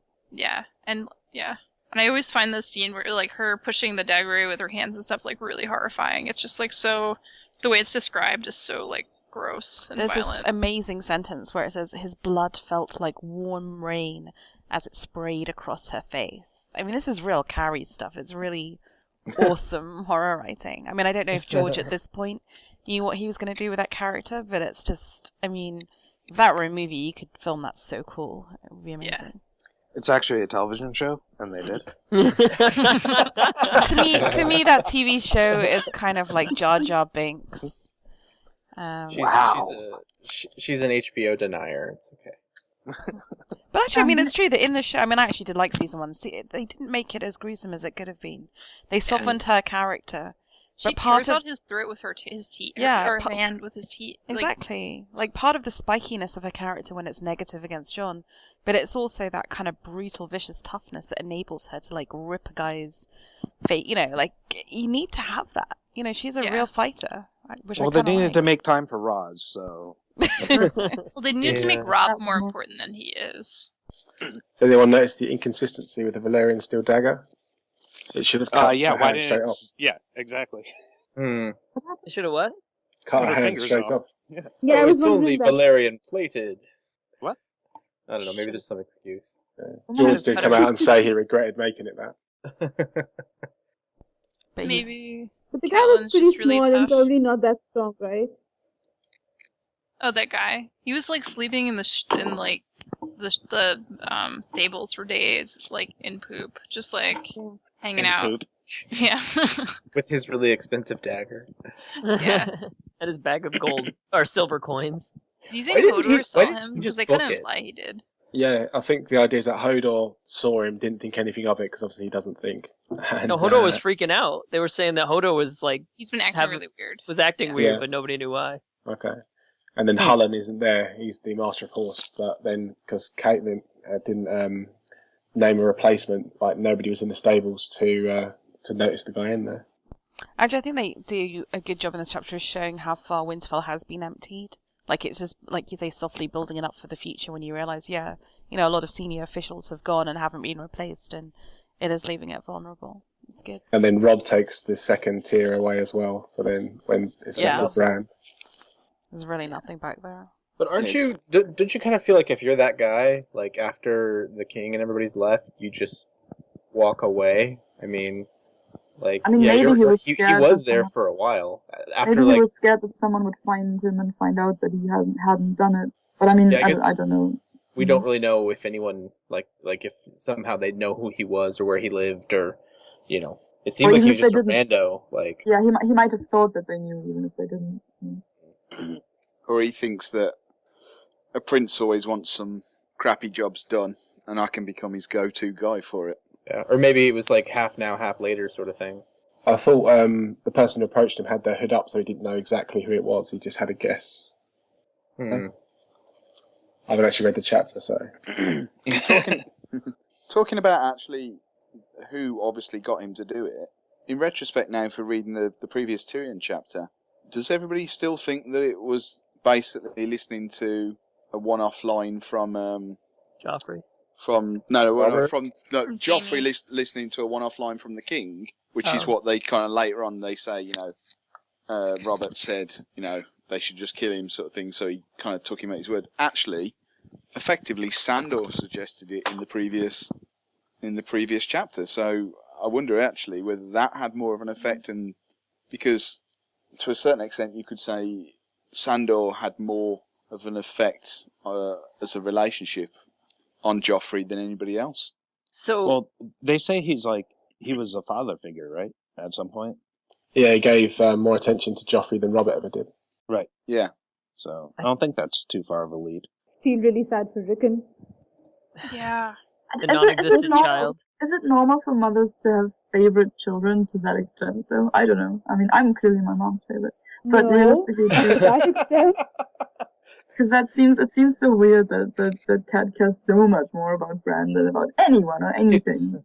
I think it's normal, like it's natural for parents to have favorites, but like to not admit it or not really exemplify it very much so that it's noticeable. But yeah, I think for a parent to just be like, yeah, oh yeah, my precious Bran. I don't give a shit about my baby. I care about the baby. Yeah. I think it's weird to effectively walk around telling everybody. Yeah, that one's my favourite. Whatever about the other one. Well, Rickon, you can take all the others, but don't take Bran. I don't give. I wonder if Rickon she would have cared for him and all that if this hadn't happened to Bran in this situation. Like, she feels like Bran needs most of her care now more than Rickon does, even though Rickon's just a small child. So that's fair to an extent, but she did say in one of the earlier chapters that she tried to get Ned not to take Bran, even though he hadn't had the accident yet. Right, but Rickon was already staying. I'm not saying Rickon was her favorite. I know Bran was her favorite. She talks about it all the time, but I think this Rickon being not talked about by her here, I think that's normal because her mind is somewhere else. Like, Bran needs her more. Yeah, okay. I mean, but I don't know. Yeah, he does. But then Rob describes, Rickon just hanging on to Rob all the time because, he doesn't understand what's happening. It's just really sad. Yeah. The other thing is also, it's not like she's actually doing... a 14-year-old boy is going to feel lost trying to take care of a kid. Yeah, and it's not like she's actively doing, or like she can actively do anything to help Bran right now. So, I don't know. I'm not convinced. Yeah. But, I mean, it's easy to say that if we don't have any children, but I'm not convinced by her parenting at all. Yeah, I think that's fair to say. I agree with you. Yeah. Yeah, I don't know. I think there are. But she's we could probably really point out depressed a few issues. at the time. She also doesn't seem to miss the girls at all. She's just like, Not until Bran dies, and then she's like, "Oh, the girls. I still have the girls." Oh, I forgot about that. Yeah. Yeah. Yeah. I mean, I'm a Catelyn defender, but I can't really justify that. But then she does go to extreme lengths, she's like, I'll do anything to get them back, whereas other people are like, they're girls, they're not really of any strategic Well, yeah, value. as soon as she remembers So, them, but... Yeah, once she remembers. So, Once points. Bran dies, not once she remembers. Yeah. I mean, I think part of it, I don't think it's right that she has favorites, obviously, but I think part of it's just that, at least in this particular moment, at this castle at this particular time in this chapter, I think a lot of it's just no one has done violence to any of her children in the whole of her living there. She's always it took her a very long time to warm to the north, and then just all these negative things are all happening at once, and I feel like it's traumatizing and sudden, and so I think that's part of it too. It's just and I feel like she thinks that if she stays with him, he'll wake up, but I don't know. I'm just pulling on straws. I struggle with Catelyn's parenting. Yeah, I mean, I can see where you're coming from with that. Yeah. Well, she has a lot of kids. She probably feels like butter scraped over too much bread.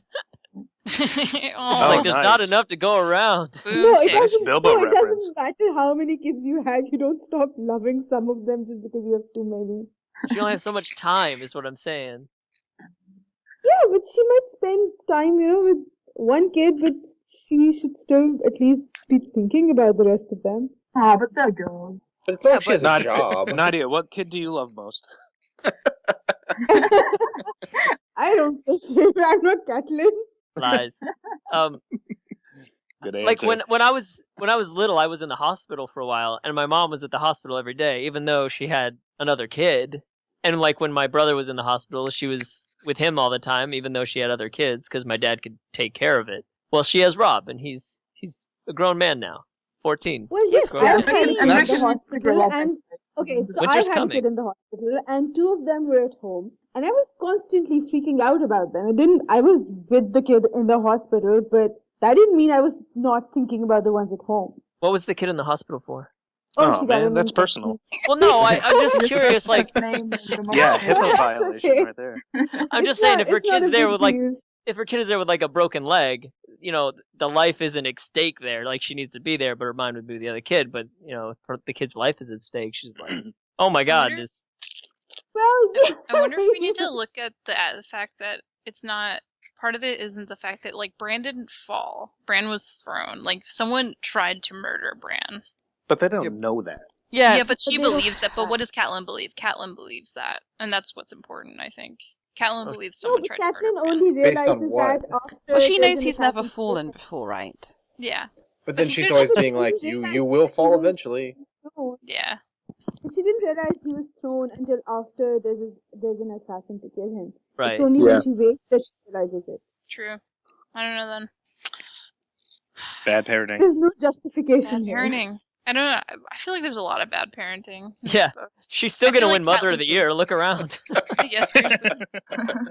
Look, as long as she stopped breastfeeding her child before about 10, I call it a win. Oh, I forgot about that. Ugh. Yes. Oh my goodness. Anything more in this chapter? So, moving on to June 298, which is going to be Tyrion II, Dany IV, and Ned II. So, let me scroll forward. Freaking door. Oh no, creaking door.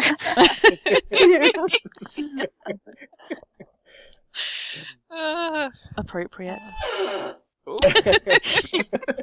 Good stuff. Okay, someone just did that intentionally, didn't they? Sounds like it. Yeah, Mum, tell them off. So, Tyrion II, which is basically the chapter in which Tyrion goes to the wall, and it's, to me, this is the chapter where, if you want to read that Tyrion is a Targ, this is your chapter.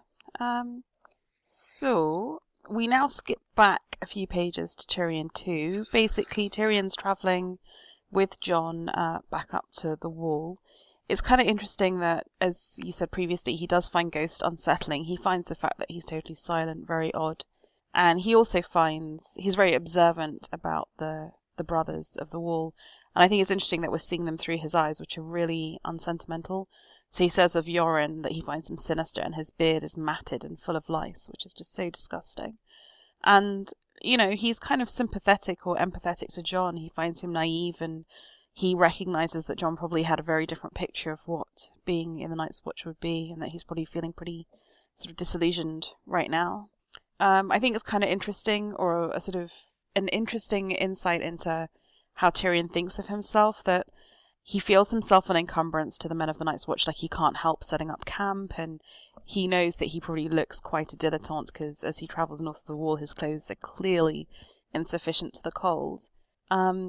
But because, almost like to punish Benjen, when Benjen offers his cloak, Tyrion does take it, and there's a wonderful line where he says, "The Lannisters never declined, graciously or otherwise. The Lannisters took what was offered." And I think it's kind of interesting to me that maybe maybe Tyrion plays the role of a Lannister. Maybe he does some of the more egregious stuff that he does just because he thinks that's what people expect of him. Well, I think he was cold, but I also think that should be there in his words. A Lannister takes what is offered. Yeah, exactly. Greedily and without grace. So I think we get a lot of sort of Tyrion, not backstory, but sort of like his youth and what he thinks about life. And it says here, Tyrion had a morbid fascination with dragons, and he recalls how when he first saw a dragon skull in King's Landing, he had not thought to find them so beautiful. So it's like he has an affinity to dragons that surprises him. And there's lots of sort of the era of Dance with Dragons and even earlier, lots of world building that goes on. And he talks about the history of the Lannister family and how his, quote, his own remote ancestor, King Loren of the Rock, had tried to stand against the fire when he joined with King Mern of the Reach to oppose the Targaryen conquest. So, you're getting a little bit of the backstory there. And then basically we have like a conversation between Jon and Tyrion, which is always good fun. And basically it's Tyrion almost like a big brother giving advice to Jon, and if you think they're both Targs, that kind of works. Where he's explaining that, the reason he reads is because he doesn't have, obviously, the brawn and the physicality, but he does have a good mind, and a mind needs books as a sword needs a whetstone, which is lovely. And then he says this line, which I think is amazing, where he says, "When I was your age, I used to dream of having a dragon of my own." Suggestive. And then there's a bit of banter, and then they go to bed. But it's a nice chapter, because you get all the Targ stuff, but actually what you just get is a really lovely bit of two guys who have really nothing in common on a journey, one sympathizing with the other and just trying to look out for him a little bit, which is kind of sweet. But you also get the chapter ends with he fell asleep or went to bed and Jon was looking into the fire, because in the chapter he said, I used to look into the fires and imagine dragons or something like that. So maybe there's another Targ thing. Yeah, it's very suggestive. In fact, it was kind of I haven't read Game of Thrones probably for 3 or 4 years, and I was amazed at how you don't have to dig very deep for it. It's laid on pretty thick actually if you're there to see it when you read it in this chapter. Right. I mean, if you're privy to all the theories, you definitely see it in the rereads. My first time through, I was like, "What? R plus L equals what?" Yeah. I just didn't pick up on it, and then you get those tiny seeds planted in your head, and you just find them in the books. I like here how Tyrion says Jon's mother left little of her in Jon, and it could be the opposite, where Jon's mother left everything. I was just going to point that out. Right, but that line alone doesn't mean anything, right? Right. Unless, No, definitely. You already have a suspicion. In fact, it's the opposite. Yeah. I mean, it's a pretty straightforward chapter. Anything else, or we can move on? Yeah, the dragons are the dragon skulls in this chapter. Yeah, when he's talking. Yeah, when he talks about King's Landing. Oh, yeah. So Balerion, what's the pronunciation? I don't know. Anyway, he was 3,000 years old. That's old. Oh yeah, I read that too. I was like, what? I know that Balerion came from Valyria, right? He was born in Valyria, but 3,000 years, that's a long time. I think it might be an oversight, or it may be an ancient dragon skull that the Targaryens brought with them. And or maybe the Targaryens did that thing that some parents do with their kids' hamsters, where they replace them when they die with one that looks alike. Instead of sending them to the farm. This is my serious theory. They just go to the moon and get another dragon from there. Yeah. Don't worry, they'll never notice. Who on this podcast thinks, I did this before, who are the people who haven't been on before think that Tyrion is a Targ? Adam? I don't think he is. I just don't. I mean, it might be kind of fun, but I don't think it's going to end up that way. I'd rather he wasn't. That's not the question. No, I don't think he is. I know there's obviously the gap in the World of Ice and Fire, but I don't think it's the case. Kelvin? I don't think it matters. Really? I think he's going to end up. Well, I think he's going to end up being one of the 3 heads of the dragon. I think he will be a rider, but I don't think they will ever confirm the theory that Aerys was his dad, even if it's true. I think that the way they'll explain it is that he actually reads the books that Dany was given at her wedding to Khal Drogo and actually finds a way to control one of the dragons using Victarion's horn. Yeah, figures out the dang horn. Yeah, Oh, wow. so I don't think that may well end up being the irony that he could have done it because he's Targaryen, part Targaryen, but we'll never know. So I think it's one of those things that we might say maybe a Targaryen. Sorry, maybe a Targaryen can blow the horn without burning. Yeah, possibly. Because they can't be burnt by fire, right, guys? Well, this is kind of a magical thing. Perhaps anybody can blow the horn. You just have to have the correct knowledge. to be able to do it. And the point is, I mean, I only read this recently, and I think it's a good point that Dany had those books from Jorah at her wedding at the very, in a few chapters. No, they've gone. Sorry, we've got about 6 months ago, basically. Yeah, but nobody ever reads them. I highly doubt they have some kind of like ancient book about dragons in there. Yeah, but what if it turns out it's written in a language that most of the other people don't read? Centurion It could be can. set from Tyrion Bob's does. books. When if you basically, unless you're going to find a maester, or obviously, well, I know that there's a maester on his way, but if you outside of the maesters, the most intelligent or book-read person in the entire world seems to be Tyrion. So, Roderick the Reader. Yeah. well, yeah. I mean, you'd put them on the same page, as it were. But I think Tyrion's probably going. Sorry, I think No, carry Tyrion's on. probably, I think Tyrion's probably going to take the Nettles approach if he is going to end up flying a dragon. So essentially, giving it sheep carcasses and feed it and gain its trust that way. The path to a Yeah, dragon's but they're love all is through loops. its How stomach. I like are they nettles. going to do that? I like nettles too. Silence, do you Yeah. think Tyrion's a target? Maybe not. I don't think so. I don't want him to be one, and I don't think It's not the I d- question. I don't think he is, because Jon is one, even though I really don't want him to be. Like, if I had to choose, I'd rather Tyrion was than Jon was. Yeah. It's Um, just like, Also, because Jon is dead, and I want him to stay dead. But if I feel like both of them being Targaryens would be a bit too much. Yeah, exactly. So I don't think George would do that. So I'm gonna go with he's probably not a Targaryen. Tyrion's a Targ. I think Tyrion's a target. I don't want him to be a Targ. But he Yeah, totally but is. like I said, it's like in my day job, I'm an economist, and like I was asking these people, do you think the Fed will raise rates? And they were like, oh, they should. And I was like, no, that's not the question. The question is, do you think they will? Not what's the right thing to do. It's like a classic one, right? Yeah. Okay. It does lead. Sorry, just one thing. It does lead on to the further question: is if we're now assuming there's three legitimate, descended Targaryens, obviously excluding Aegon, Fagon, whether you want to believe one way or the other.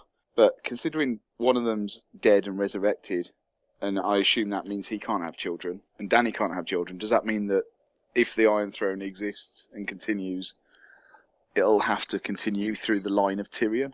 Why can't he have children if he was? Yeah, yeah. I mean, because he's dead. Yeah. He's dead. Why but if not? he wasn't. Yeah, well, I just kind of assume that, he's resurrected, but he's not alive as such, if you see what I mean. Yeah, those bodies aren't He's- giving life. He Well, has that's what undead creep sperm. I mean, That's it depends on how. Oh, It that's is known. disgusting. Mobility, guys. That's Doesn't it depend on how he gets? I mean, Okay, I don't know. Wait. Yeah. We don't even know for sure if Jon is dead yet. I mean, he's been stabbed multiple times, yeah. but that's he's been where it stabbed ends. We don't even multiple know if times he's with no completely maester. dead yet. I'm pretty sure he is dead. Well- Right? He's coming back, but he's dead. I mean, the question is maybe how she can bring him back, because I don't know if he's coming back in his own body as such, or if there's some sort of like whatever charming thing going to happen. Not He's straight gonna away. bring him though. back in the body of Monster, the little What? baby. What, he comes back in Then he can have kids eventually. he comes back in the body of one. Nice. Okay, then he can also have kids. I love that. Who the fuck was it that stabbed me again? Oh yeah. Yeah, no, that would be useful, wouldn't it? But also, do we know that Dany is never going to be able to have kids again? Because she's Once She's all the pregnant, right? process. Because She's that's- ovulating again, right? That's still up Yeah. for debate. Yeah. Well, Still up she's for debate. menstruating. Yeah, that final chapter is quite suggestive, I thought. Mhm. Dany thinks she can't have a baby again, but nobody really knows. Yeah. I mean, she hasn't had a mice to look into it. Well, there's a theory about like how all the prophecies have actually come true, and she could have a baby again. Like when your womb Yeah, will only yeah. quicken when all these things happen, like Yeah. the sun Yeah. sets in the east and stuff like that. So And even still, like, just because we've got a lot of prophecy in these books, it doesn't necessarily mean all of them are 100% locked. right, just the Yeah. ones that John says. Yeah. It beat me to it. So no more comments on Tyrion II, I'm assuming. or on Scientology. to Danny 4, which is Scilens. So this is weird. So this is where the linear rereaders are really kicking in, because in my edition we kind of go from page 112 to page 373. So you're really skipping forward in the book. So yeah, over to Scilens. So in this chapter, Dany arrives at Vaes Dothrak. She reflects on the way Viserys is treated by the Dothraki, and whereas she begins to understand their customs a bit better, he clearly has no idea what's going on and doesn't even notice that he's being mocked half of the time. When Viserys calls the Dothraki savages, she tells him they are my people now, even though she still defends him when talking to Jorah, so she seems a bit confused, I guess, about which side she's on at this point. We find out that Jorah hates Ned and blames him for having lost everything, and we also find out more about the Blood Riders. When the Carl dies, they live long enough to avenge him, and then they follow him joyfully into the grave. They share everything with the Carl, even his wives, but Drogo doesn't appear to be into that. But it sounds like Kotho rapes Irri instead, which is also not very nice. But yeah.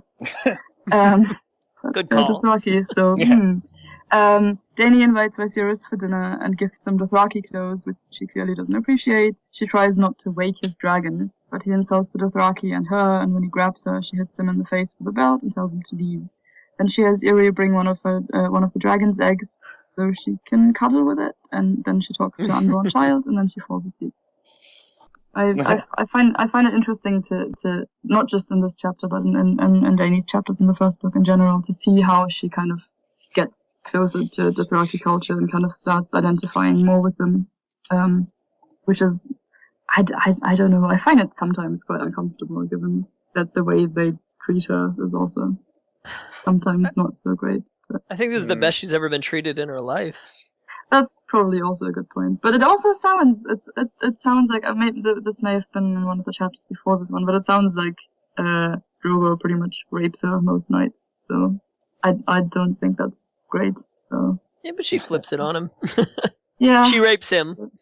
I guess, but I don't know. Like I find all of this rather uncomfortable to read. It's interesting to see it, and to see how she kind of starts identifying with them and how she says they are my people now in this chapter. But then she's still somewhat. She really understands Viserys as well at this point, at the start of the chapter anyway. And I think she still sees where he's coming from, and she still feels like he's the only person she has left. She's kind of in between at this stage, I guess. But yeah.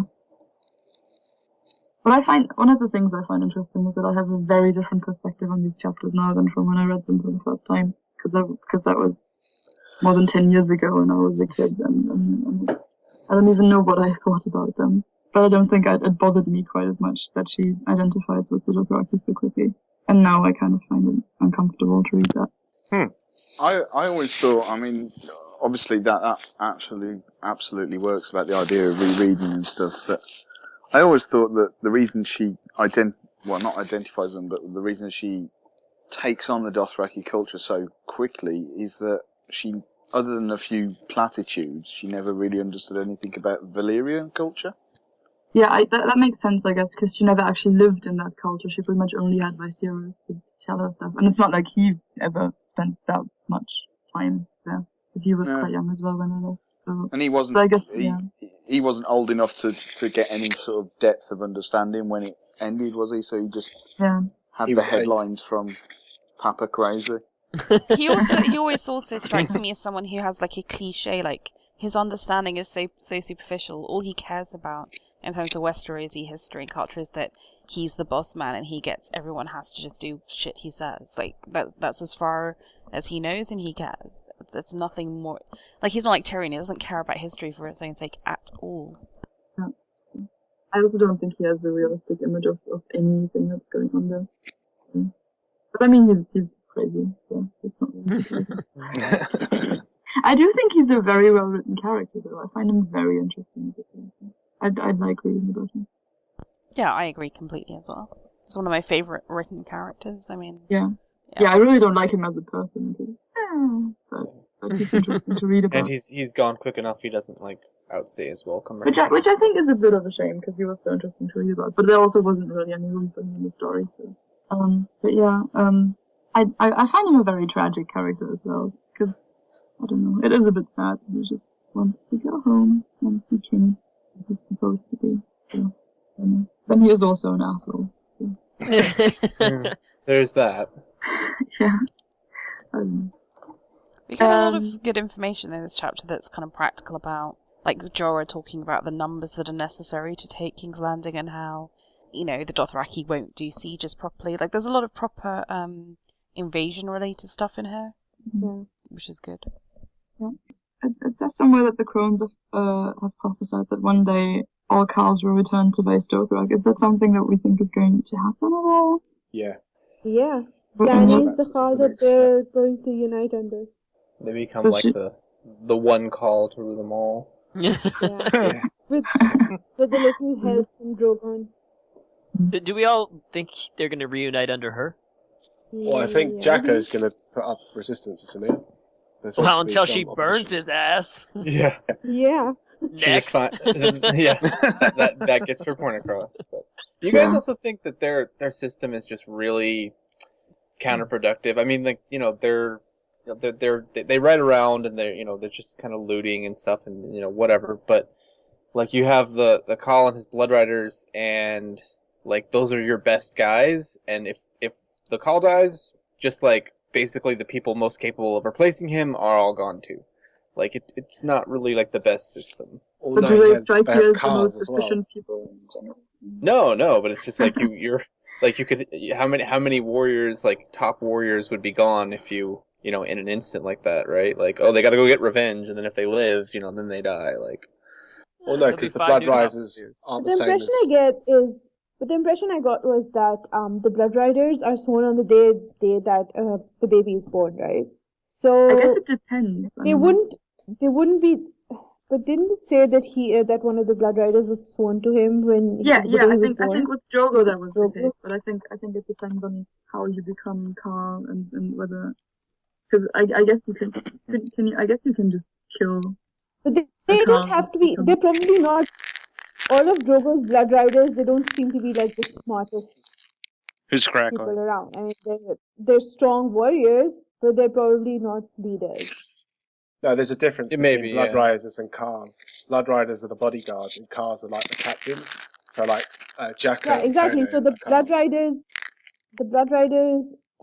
don't necessarily have. But you would think that like the Blood Riders would be the strongest person under the Khal, right? Well, the strongest warrior. Not necessarily. Probably not the smartest. Right. It'd be like like you could have like Boris Blount as a Blood Rider, right? Yeah. It's like he's not the best, but he's still. And part it's of also the Kingsguard. and you also don't replace them at any point. So that's the other thing as well. Like if one of them turns out to be not so great or whatever, I don't think you can just replace them. I don't know what happens if one of them dies. Do you get a new one? Yeah. I think only one of them's meant to be older than Drogo. The other ones are meant to be contemporary. Right. One of them's the one that saved his life when he was a kid. But the other two, I think they're meant to be sort of a similar age. So they were probably sworn in later. So obviously if they've died defending him, someone else can be sworn in. Does everyone always have this? Does everyone have the same number of Blood Riders? Does everyone have 3 Blood Riders? Yeah, see that. I don't know if we know that. Well, Dany gets 3 as well, right? Yeah, but she doesn't really know anything else, so she probably just does the same thing. Yeah, she had 4 protectors originally, but one of them died when they confronted her in the Red Waste. And then she only had 3, which was convenient for the Blood Rider number. But didn't that just happen in the TV show? Did he actually die in the books as well? I don't think he did. No, he didn't. I think that's the one that she meets in the end of Dance with Dragons, right? No, she's got 4 protectors in the books. Rakaro, Ago, Jogo, and Quaro. And Quaro... there's no Quaro. But wasn't Kalpono one of Khal Drogo's Blood Riders? No, he was a Khal. C-K-H-A. Yeah, he was like a lieutenant of the Horde, and then when Drogo died, they're the natural replacement. So Jacko and Pono, they were 2 of them, so they branched off with their own Khalasars. Yeah. But then Dany names her 3 living Blood Riders as Khals as well, so they operate as lieutenants and as bodyguards, which is why they're always going off doing their own thing. But by that point, she's got Barristan and Strong Belras to look after her. Yeah. So, yeah. This is why we need to have KCenturion on. Facts. Cheers. Anything else on this chapter? Nope. Oh yeah, she's very, very, very pregnant, and she has to ride a horse all day long. Wait, Jesus And then very she gets pregnant? off, and then she has to, yeah, and then she has Aren't you to, just- you know. pregnant or not? Is that something? There's different levels of It's pregnancy. binary value. Well, they Is- are. There are volume Well, levels the of pregnant. pregnancy does progress. The pregnancy guess does it- progress, you know. So, Like so she's by carrying very, very twins. pregnant, I mean that she's sort of in late pregnancy. That's what I meant. Oh, okay. And you just, I'm just trying to sympathize with her. I mean, you get more and more uncomfortable as as it goes on. So it must have been horrible having to ride a horse all day. I'm glad I'll never have to find that out, right, fellas? Yeah. Hey guys, don't leave me hanging here. Yeah. You've thrown yourself on that grenade. Oh dear. Okay, let's move it along to the final chapter today, which is Ned II, and I think that is Adam. That is me. Okay. So yeah, we're on the road with Ned and Robert. Ned's woken up early in the morning. Robert's waiting outside with horses already saddled, Kingsguard, and everybody's waiting for him. Robert's kind of, pissed at the pace of their party. It takes forever to travel with so many people. Laments that he would just like to ride off with Ned and be rid of their burdens, or really his burdens, because, he longs to be that young knight riding around again. It's like, he's kind of like the star quarterback that just wishes he could go back to the good old days when he was in high school, even though he has a good job and pretty much everything he could ever want. He doesn't really give a lot of thought for, Ned's family, or maybe like the fact that Ned liked being in the North. It's just so immature, isn't he? And entitled yeah, and indulged. Very unpleasant. I think it's a first look of kind of like, oh, this guy's he's not good at what he does. Like, and he doesn't want to be doing what he does. We get our first mention of Wyla as maybe being Jon Snow's mother, or at least that's what Robert thinks. But Eddard is pretty salty about the whole topic, doesn't want to talk about it, kind of even more so than you would think. The Ser Jorah's backstory, Ned has it bruised on her because he showed up and wasn't able to catch him in time. He escaped his justice. We get Varley's name drop, finally. Robert brings up the real reason he called the meeting. Young Targaryen girl is still alive, and she's going to get married. And of course, Robert thinks it's a terrible idea, and murder is in order because, dragon babies, and can't have any of that. You're here. Ned throws out some jabs about Rhaegar's children and the Lannisters, yada, yada, yada. And then we see how much Robert really hates Targaryens and just doesn't give any fucks. Robert's blood boils because he thinks of all the times that Rhaegar must have raped Lyanna and how he was never able to save her. And we kind of see this pattern of how Robert being denied things, he just doesn't deal with that well, and he doesn't let go of things. Also, he maybe has a bit of a warped view, like we'll learn later. Ned decides it's time to tell Robert the true story of what happened at King's Landing when he showed up and Jaime Lannister was sitting on the chair, because he begs Robert to name a new Warden of the East, and of course he realizes that he's going to name Jaime, which is a really terrible idea, because then he thinks that Jaime will inherit the West and the East, and it's not really a great idea, although I don't really understand that. After the story, Robert just kind of dismisses the whole idea as being kind of ridiculous. Like, who cares that Jaime was sitting on the throne and was kind of a smug little 17-year-old because, well, he was a smug 17-year-old. No, I don't get that. Why is Ned so fixated on that? I don't get it. I think it's more maybe of he just doesn't like the way the whole situation went down. He killed the king. They were like, "Oh, we're gonna come help you," and basically slaughtered the whole city. And so just everything about it stinks. And so that was like, Ed, he was sitting on your damn throne, man. And he thinks like maybe that'll get Robert, like, And Robert's like, oh, whatever, dude. He was 17. Like, what do I care? Should have been like, he was probably fucking Cersei. And Robert would have been like, what? He's like, there's nowhere to sit. I think his line is like, there's nowhere to sit in that damn room, and his feet were probably tired, And it's not a very comfortable chair anyway. There's one thing about that. Sorry, just going further.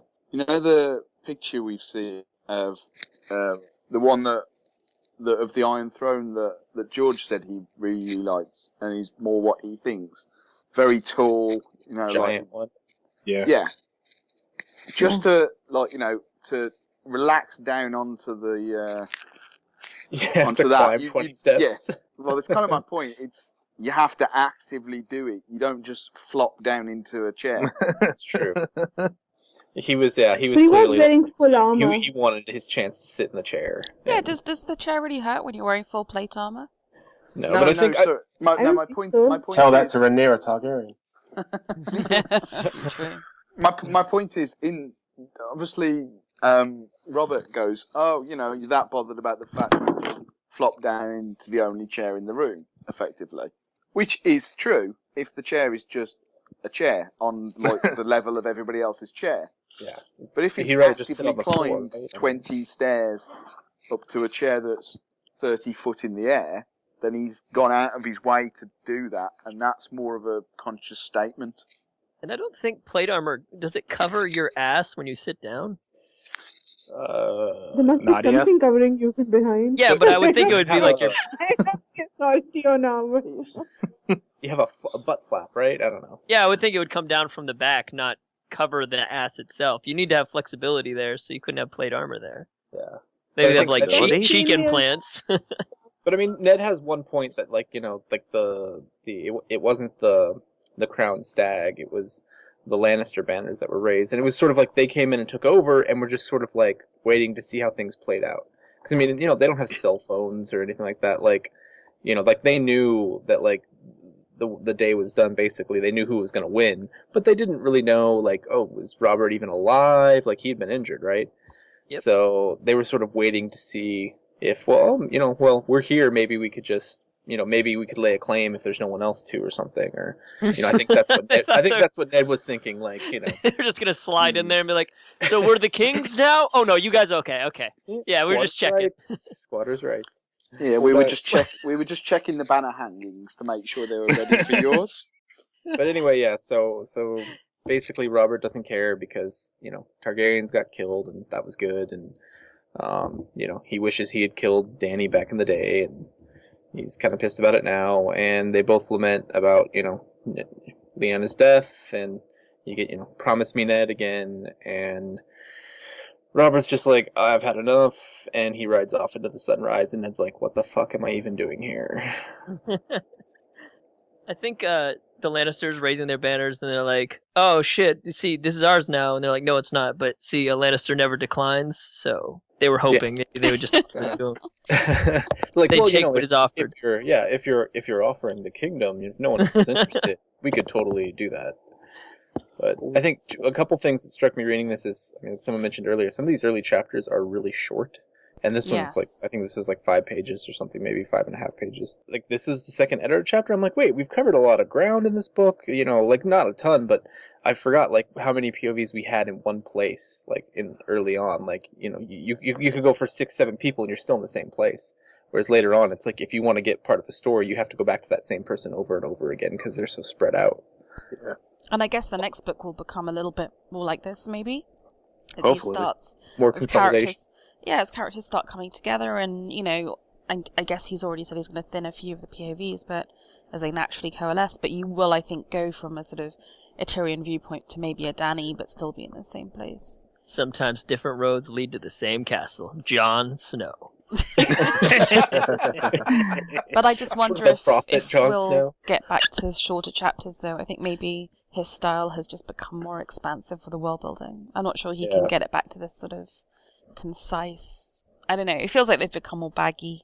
Not that's a bad thing, but That's Go ahead, also the thing with the editing that I had the impression, I don't think I was alone with that he just doesn't get edited as much as he did when he was relatively unknown, and now it's at that point where everyone's like, oh, but George wrote this, so it must be brilliant, I can't possibly edit this out. I think Another it's not George necessarily Lucas- that it's brilliant. They just don't have the time. They just want to get everything That's also out. possible. But yeah, I don't think he gets And if you the don't know where editing stuff he is going. needs, so. Another George Lucas connection. He stopped getting editing, and it got shittier. Yeah. Yeah. George R.R. Lucas. All right. He's like, nipples on a breastplate. The end. So why do you Odd think piece Robert of- would give Jaime the Warden of the East? Wouldn't you give it to a lord that lives in the East, perhaps? Stannis. Well, because And not a Stannis. Kingsguard? Yeah, it just sounded stupid. It sounded Yeah, stupid to me because after having read all these chapters, nobody seems to have a very high opinion of Jaime Lannister. Everyone seems to look down on him because he's the Kingslayer. And how does Robert think that he's going to have any like? How is he going to get any following in the East? he doesn't care. Well, Like, Cersei Robert nagged doesn't him. think about these things. That's what's so clear is the only reason he's doing this. Why? Is so that woman doesn't nag him anymore and he can have peace. That's it. Like seriously, he doesn't care. Yeah, that's But how the he woman governs. is just that stupid. I think it doesn't matter if Jaime gets the title or not. He's not going to get anything out of it. But Honestly, what I don't understand is what Ned's problem is. Like, I get that Ned doesn't want him to be, because it doesn't make any sense for him to be Warden of the East. But I don't get where Ned's like, well, he'll be the Warden of the West and the East. Like, why? He's a Kingsguard. Why is everyone somehow thinking he's going to succeed to that title?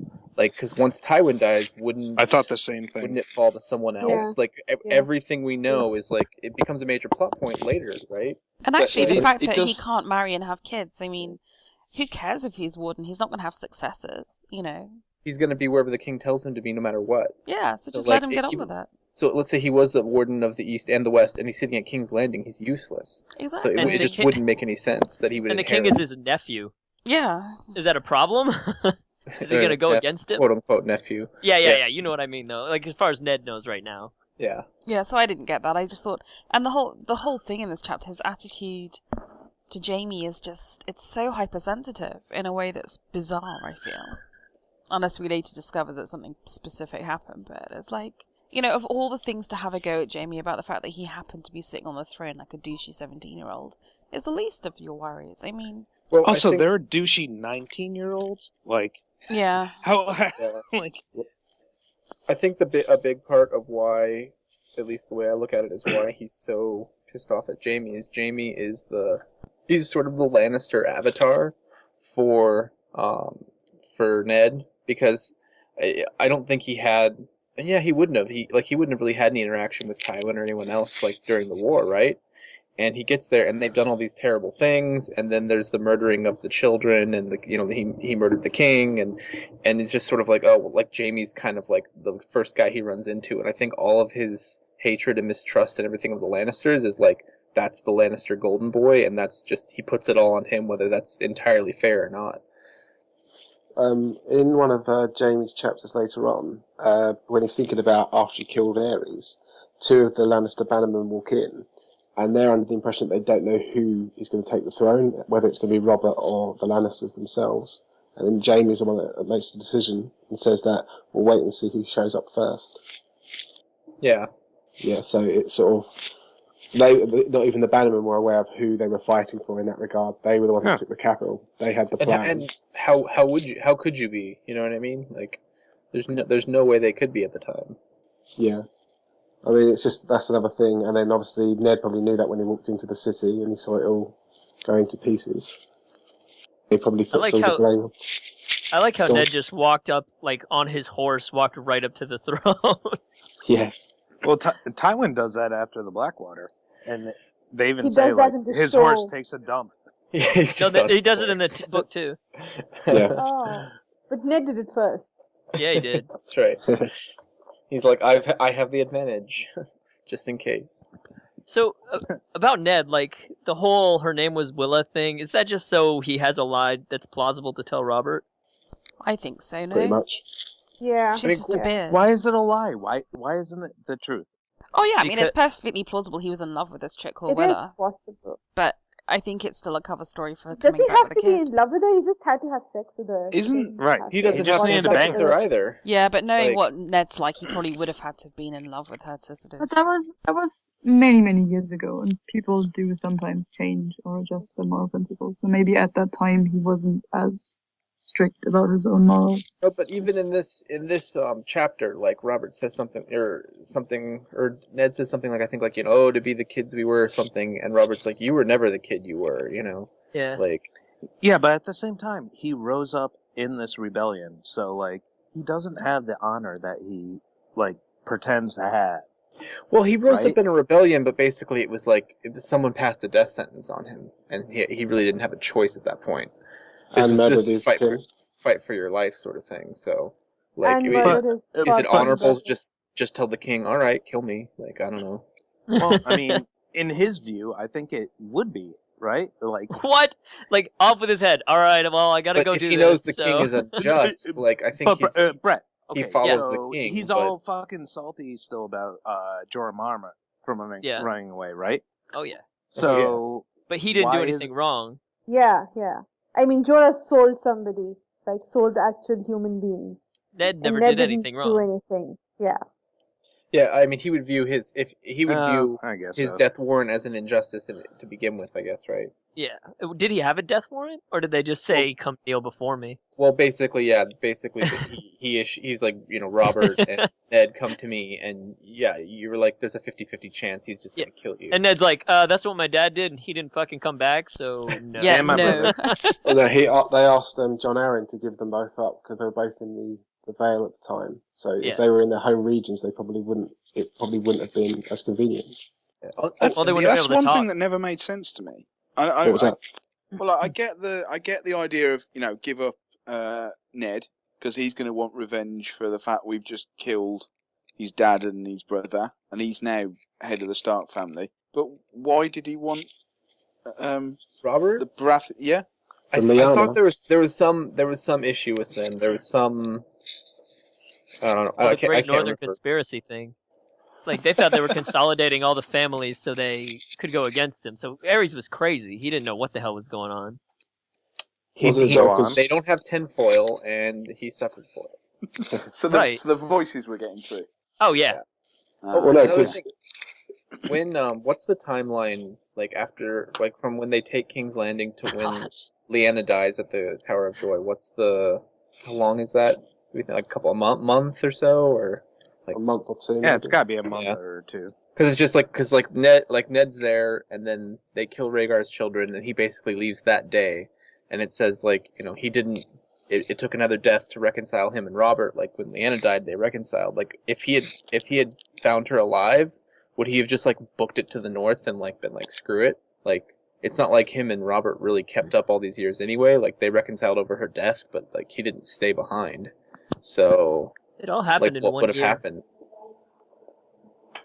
No idea.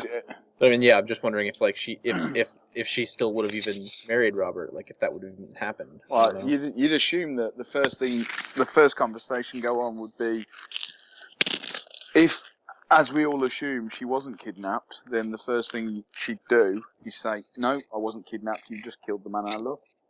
Yeah, Which and might be I what have she was telling Ned. And I have a Targaryen Yeah. baby in me, so get me out of here. Babies. At this point, she was very pregnant, guys. So- Babies. It was triplet. That's right. Going back to the Wyler point, because at the moment she's linked to still be at Starfall.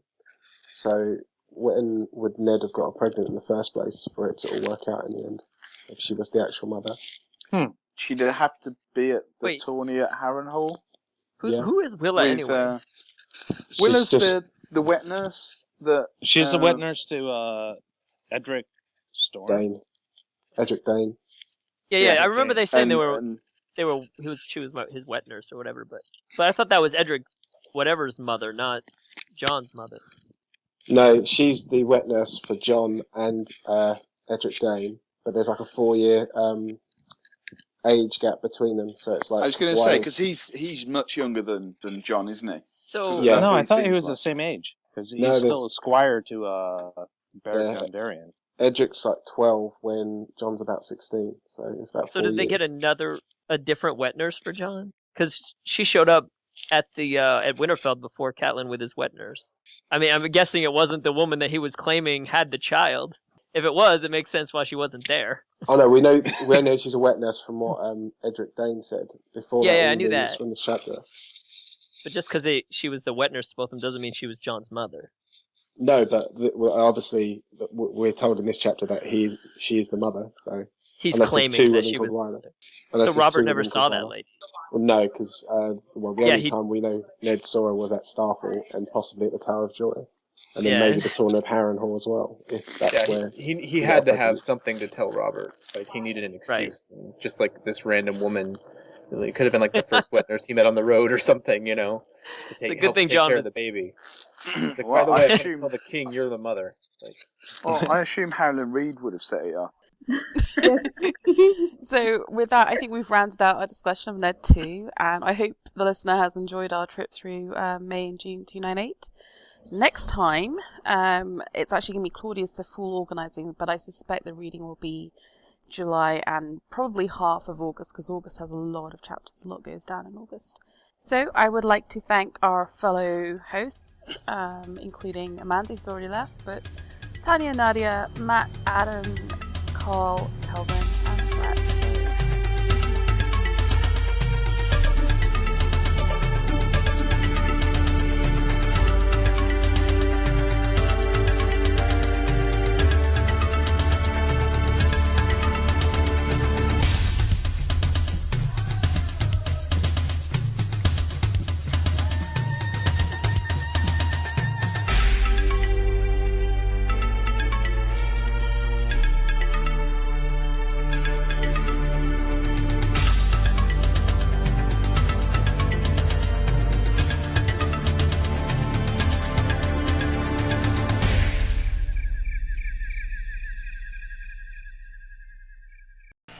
No, FT Wood, you should definitely be on. Otherwise, we won't have your sort of Marvin the paranoid android disapproval of our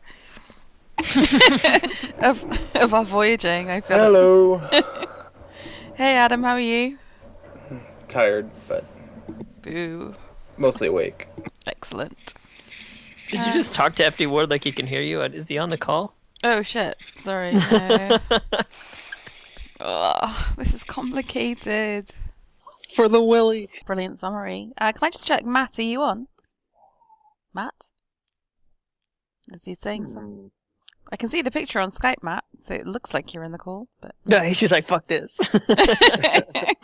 and then he just sent this thing, this message that says group calls and he can't join with more than 8 people, so... I wonder what he's using, because we've had a lot more than that on before. Exactly. But including him, it's only 8. Yeah, but eight or more. Okay. 8 or more, yeah. Only 8. I know, for heaven's sake. I mean, I'm sure the first, the time we did the review of Frozen with Amin, that had like about 14 people on it, so... So wait, like if he was already on the call and then another person joined, would he just get kicked? That would be hilarious. I don't know. Well, there's Maybe only he's like on his cell phone? Yeah, he uses his iPhone. Yeah, but Kelvin, you're on your phone, right? So, and you're still on. Yeah. But it's never been a problem for I'm him on before. my phone too. Just drip. Just drip. Drip, yo. Okay, well, yeah, that's Totally drip. That's more information than we needed. Oh, Well. You. Oh, Matt, can you get back in? Should we wait? Can you hear can't it? ask him on here. You can't. You have to type it to him. Oh, go away. It's been a long weekend. For the Willy. I'm more character focused than anything. Yeah, true dat. But no, I mean it's a heroic effort, I think. And so Did you just say true dat? Yeah, why? And once you meet Bina in real life, you'll realise how street she is. Oh, I can confirm that. yeah, exactly. Indeed. Wow. So this is like your high-end personality when you're on here. You're like trying to confuse us. I downton it up when I'm on with you because I feel that's what you expect from English people. Pretty much.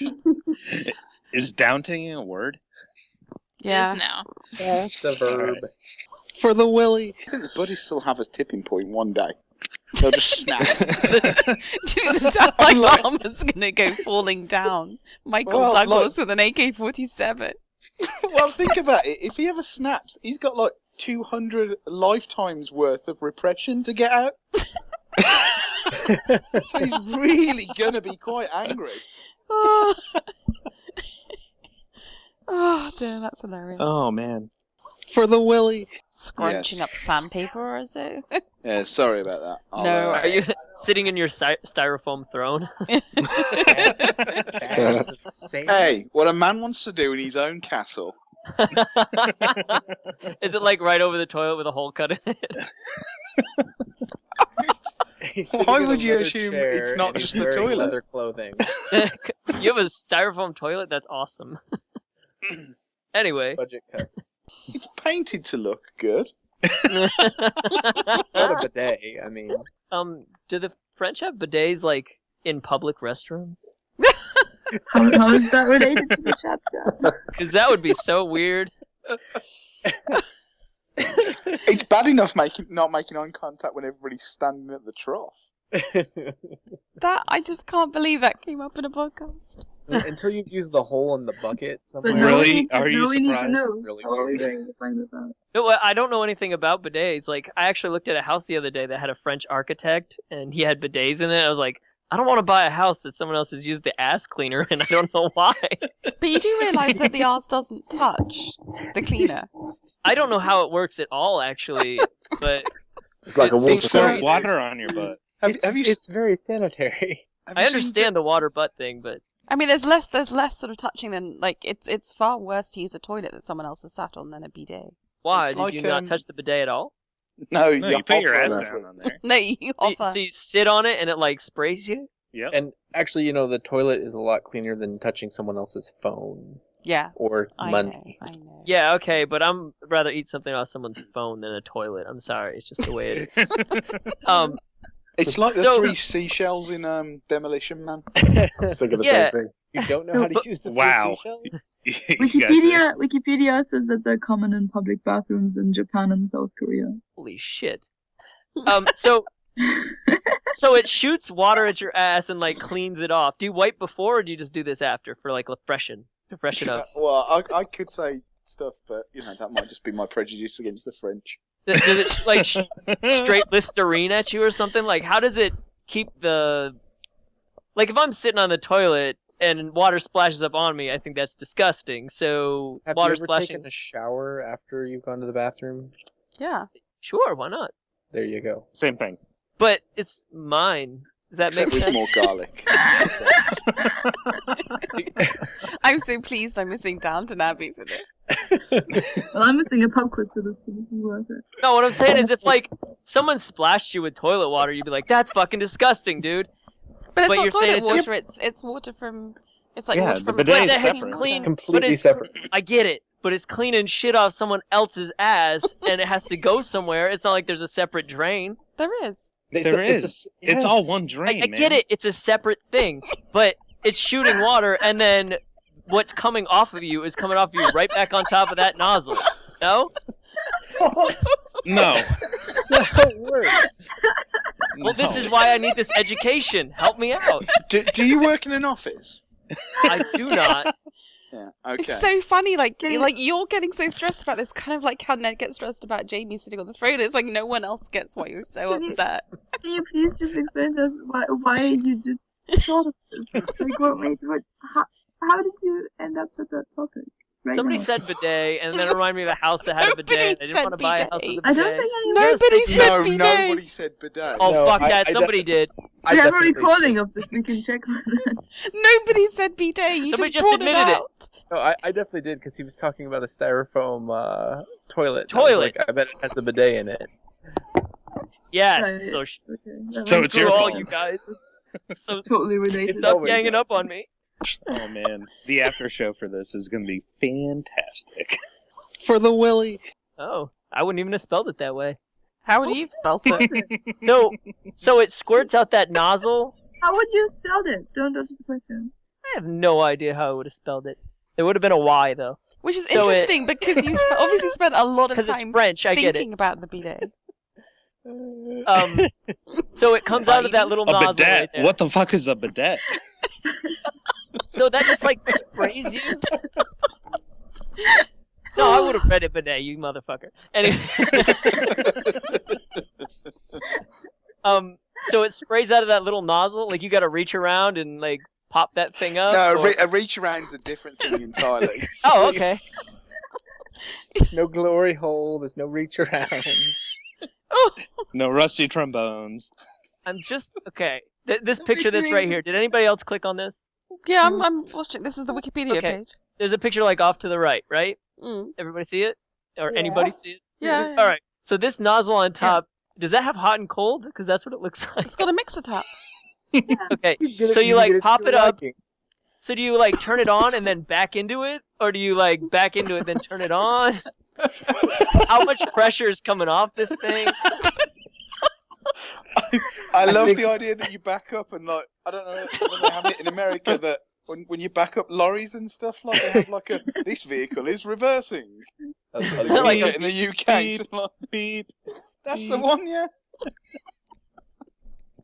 I think you need to go back to that house where they showed you that bidet and just ask them if you can be left alone for a few minutes.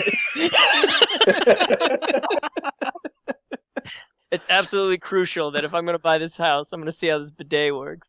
But you do my realize you God. could just have the bidet taken out and Oh no, yeah, no, you don't tell them why you need to be left alone. Like that's common. If you're like, but I'm in the wanna look at bathroom. this- I just need a minute.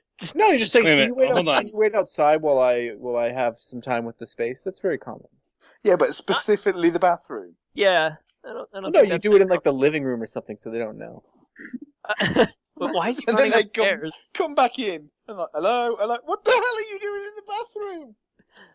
apparently it's mandatory to put a bidet in a bathroom in Italy since 1975. Holy shit. It has been suggested that electronic bidet be merged into this article. That. That's very bizarre. I'm watching a YouTube video that Scilens just posted. Is it on the... Is they showing someone using the bidet? Because I don't want to watch that. People using the bidet for the first time. I don't need to Yeah, see but that. shoulders up. Wait, shoulders up, then how am I supposed to know how the fucker works? They I show all suspect the it's not an buttons. instructional video. Oh, alright. That is hilarious. Headed Oh my for God. washing the private parts Okay. of the human body. I'm going to not watch this anymore. Just because we should totally get done with this podcast. Yeah, we should, because like I have watched mine. It's only 2.5 hours in. Yeah, Okay. does anyone have any final comment on Ned 2 apart from something that's bidet related? For the Willy. I do have a bidet-related comment. If you Bidet? scroll down to a 20th Is that century like bidet. D-Day, but not? Yeah. It's like Okay, so with that, I'm going to assume that we've... Vagina friendly. God damn it. well, like But this blow it isn't back. even this isn't even a proper bidet. This video. This is I was actually gonna like say, a Japanese. this is the most complicated bidet. I mean, like, it's electronic. I don't want electronics anywhere near It me. plays backside music of while water. you Oh my do god, it. that's like the alien coming out. That's like The alien coming out? Is that what you call if people? you go to like 120 on the video, go to 1 minute 20 on the video. Go to the very end of the video, and if you want to laugh. There's What must is be wrong some- with that bloke at 1 minute 20? Whatever's going on with him, he's doing it wrong. It was really funny because the up video until needs to go on the post. up until this moment, I thought I was like, it's kind of been kind of a fairly sensible podcast, and there's no obvious like comedy title for the podcast this week, you know. And Yeah, we evidently only now talked it's about the Iron INB Scientology. Day. We're Yeah. bidetting it right. Oh no. Anyway, can That's I formally horrible. close out the podcast? Otherwise, there just isn't going to Yes, be an please. For the Willy. This was Okay, so exhausting. bidet. I don't have many more comments on the bidet. I guess it just shoots water at you. I guess. Yeah, I don't know. But the In the one in that video, video, it seemed the it one in didn't seem that very high video- pressure. Do you still wipe after, Yeah. or is it like You'll leave be you wet? otherwise. Well, Well, you that's said good. website. Some of them have automatic dryers. Oh shit! But that's like Japanese loos, isn't it? Like Japanese toilets have about 20 buttons, so you can never figure out which one's the flush. Yeah. Yeah, it said like there's a lot of people integrating bidets into the toilet, so that's like both. But I Which think sounds I don't think that's right. I think it should be a separate thing. Yeah, I but think for that's not very space saving. for Japanese toilets, my ex told me they have a flush button where it doesn't actually flush the water, but it'll hide like your farts while you're pooping. Whoa! It's useful. Oh, it like makes the noise, so you can go in Yeah. and be like discreet. Without wasting water. They're like, this And I person mean, doesn't like, even the shit yet, and walls they are just keep also thin flushing. there. Makes sense. I'm assuming they're on drugs. Either that or the guy's got a real massive one and just can't get rid of it. Just hanging there.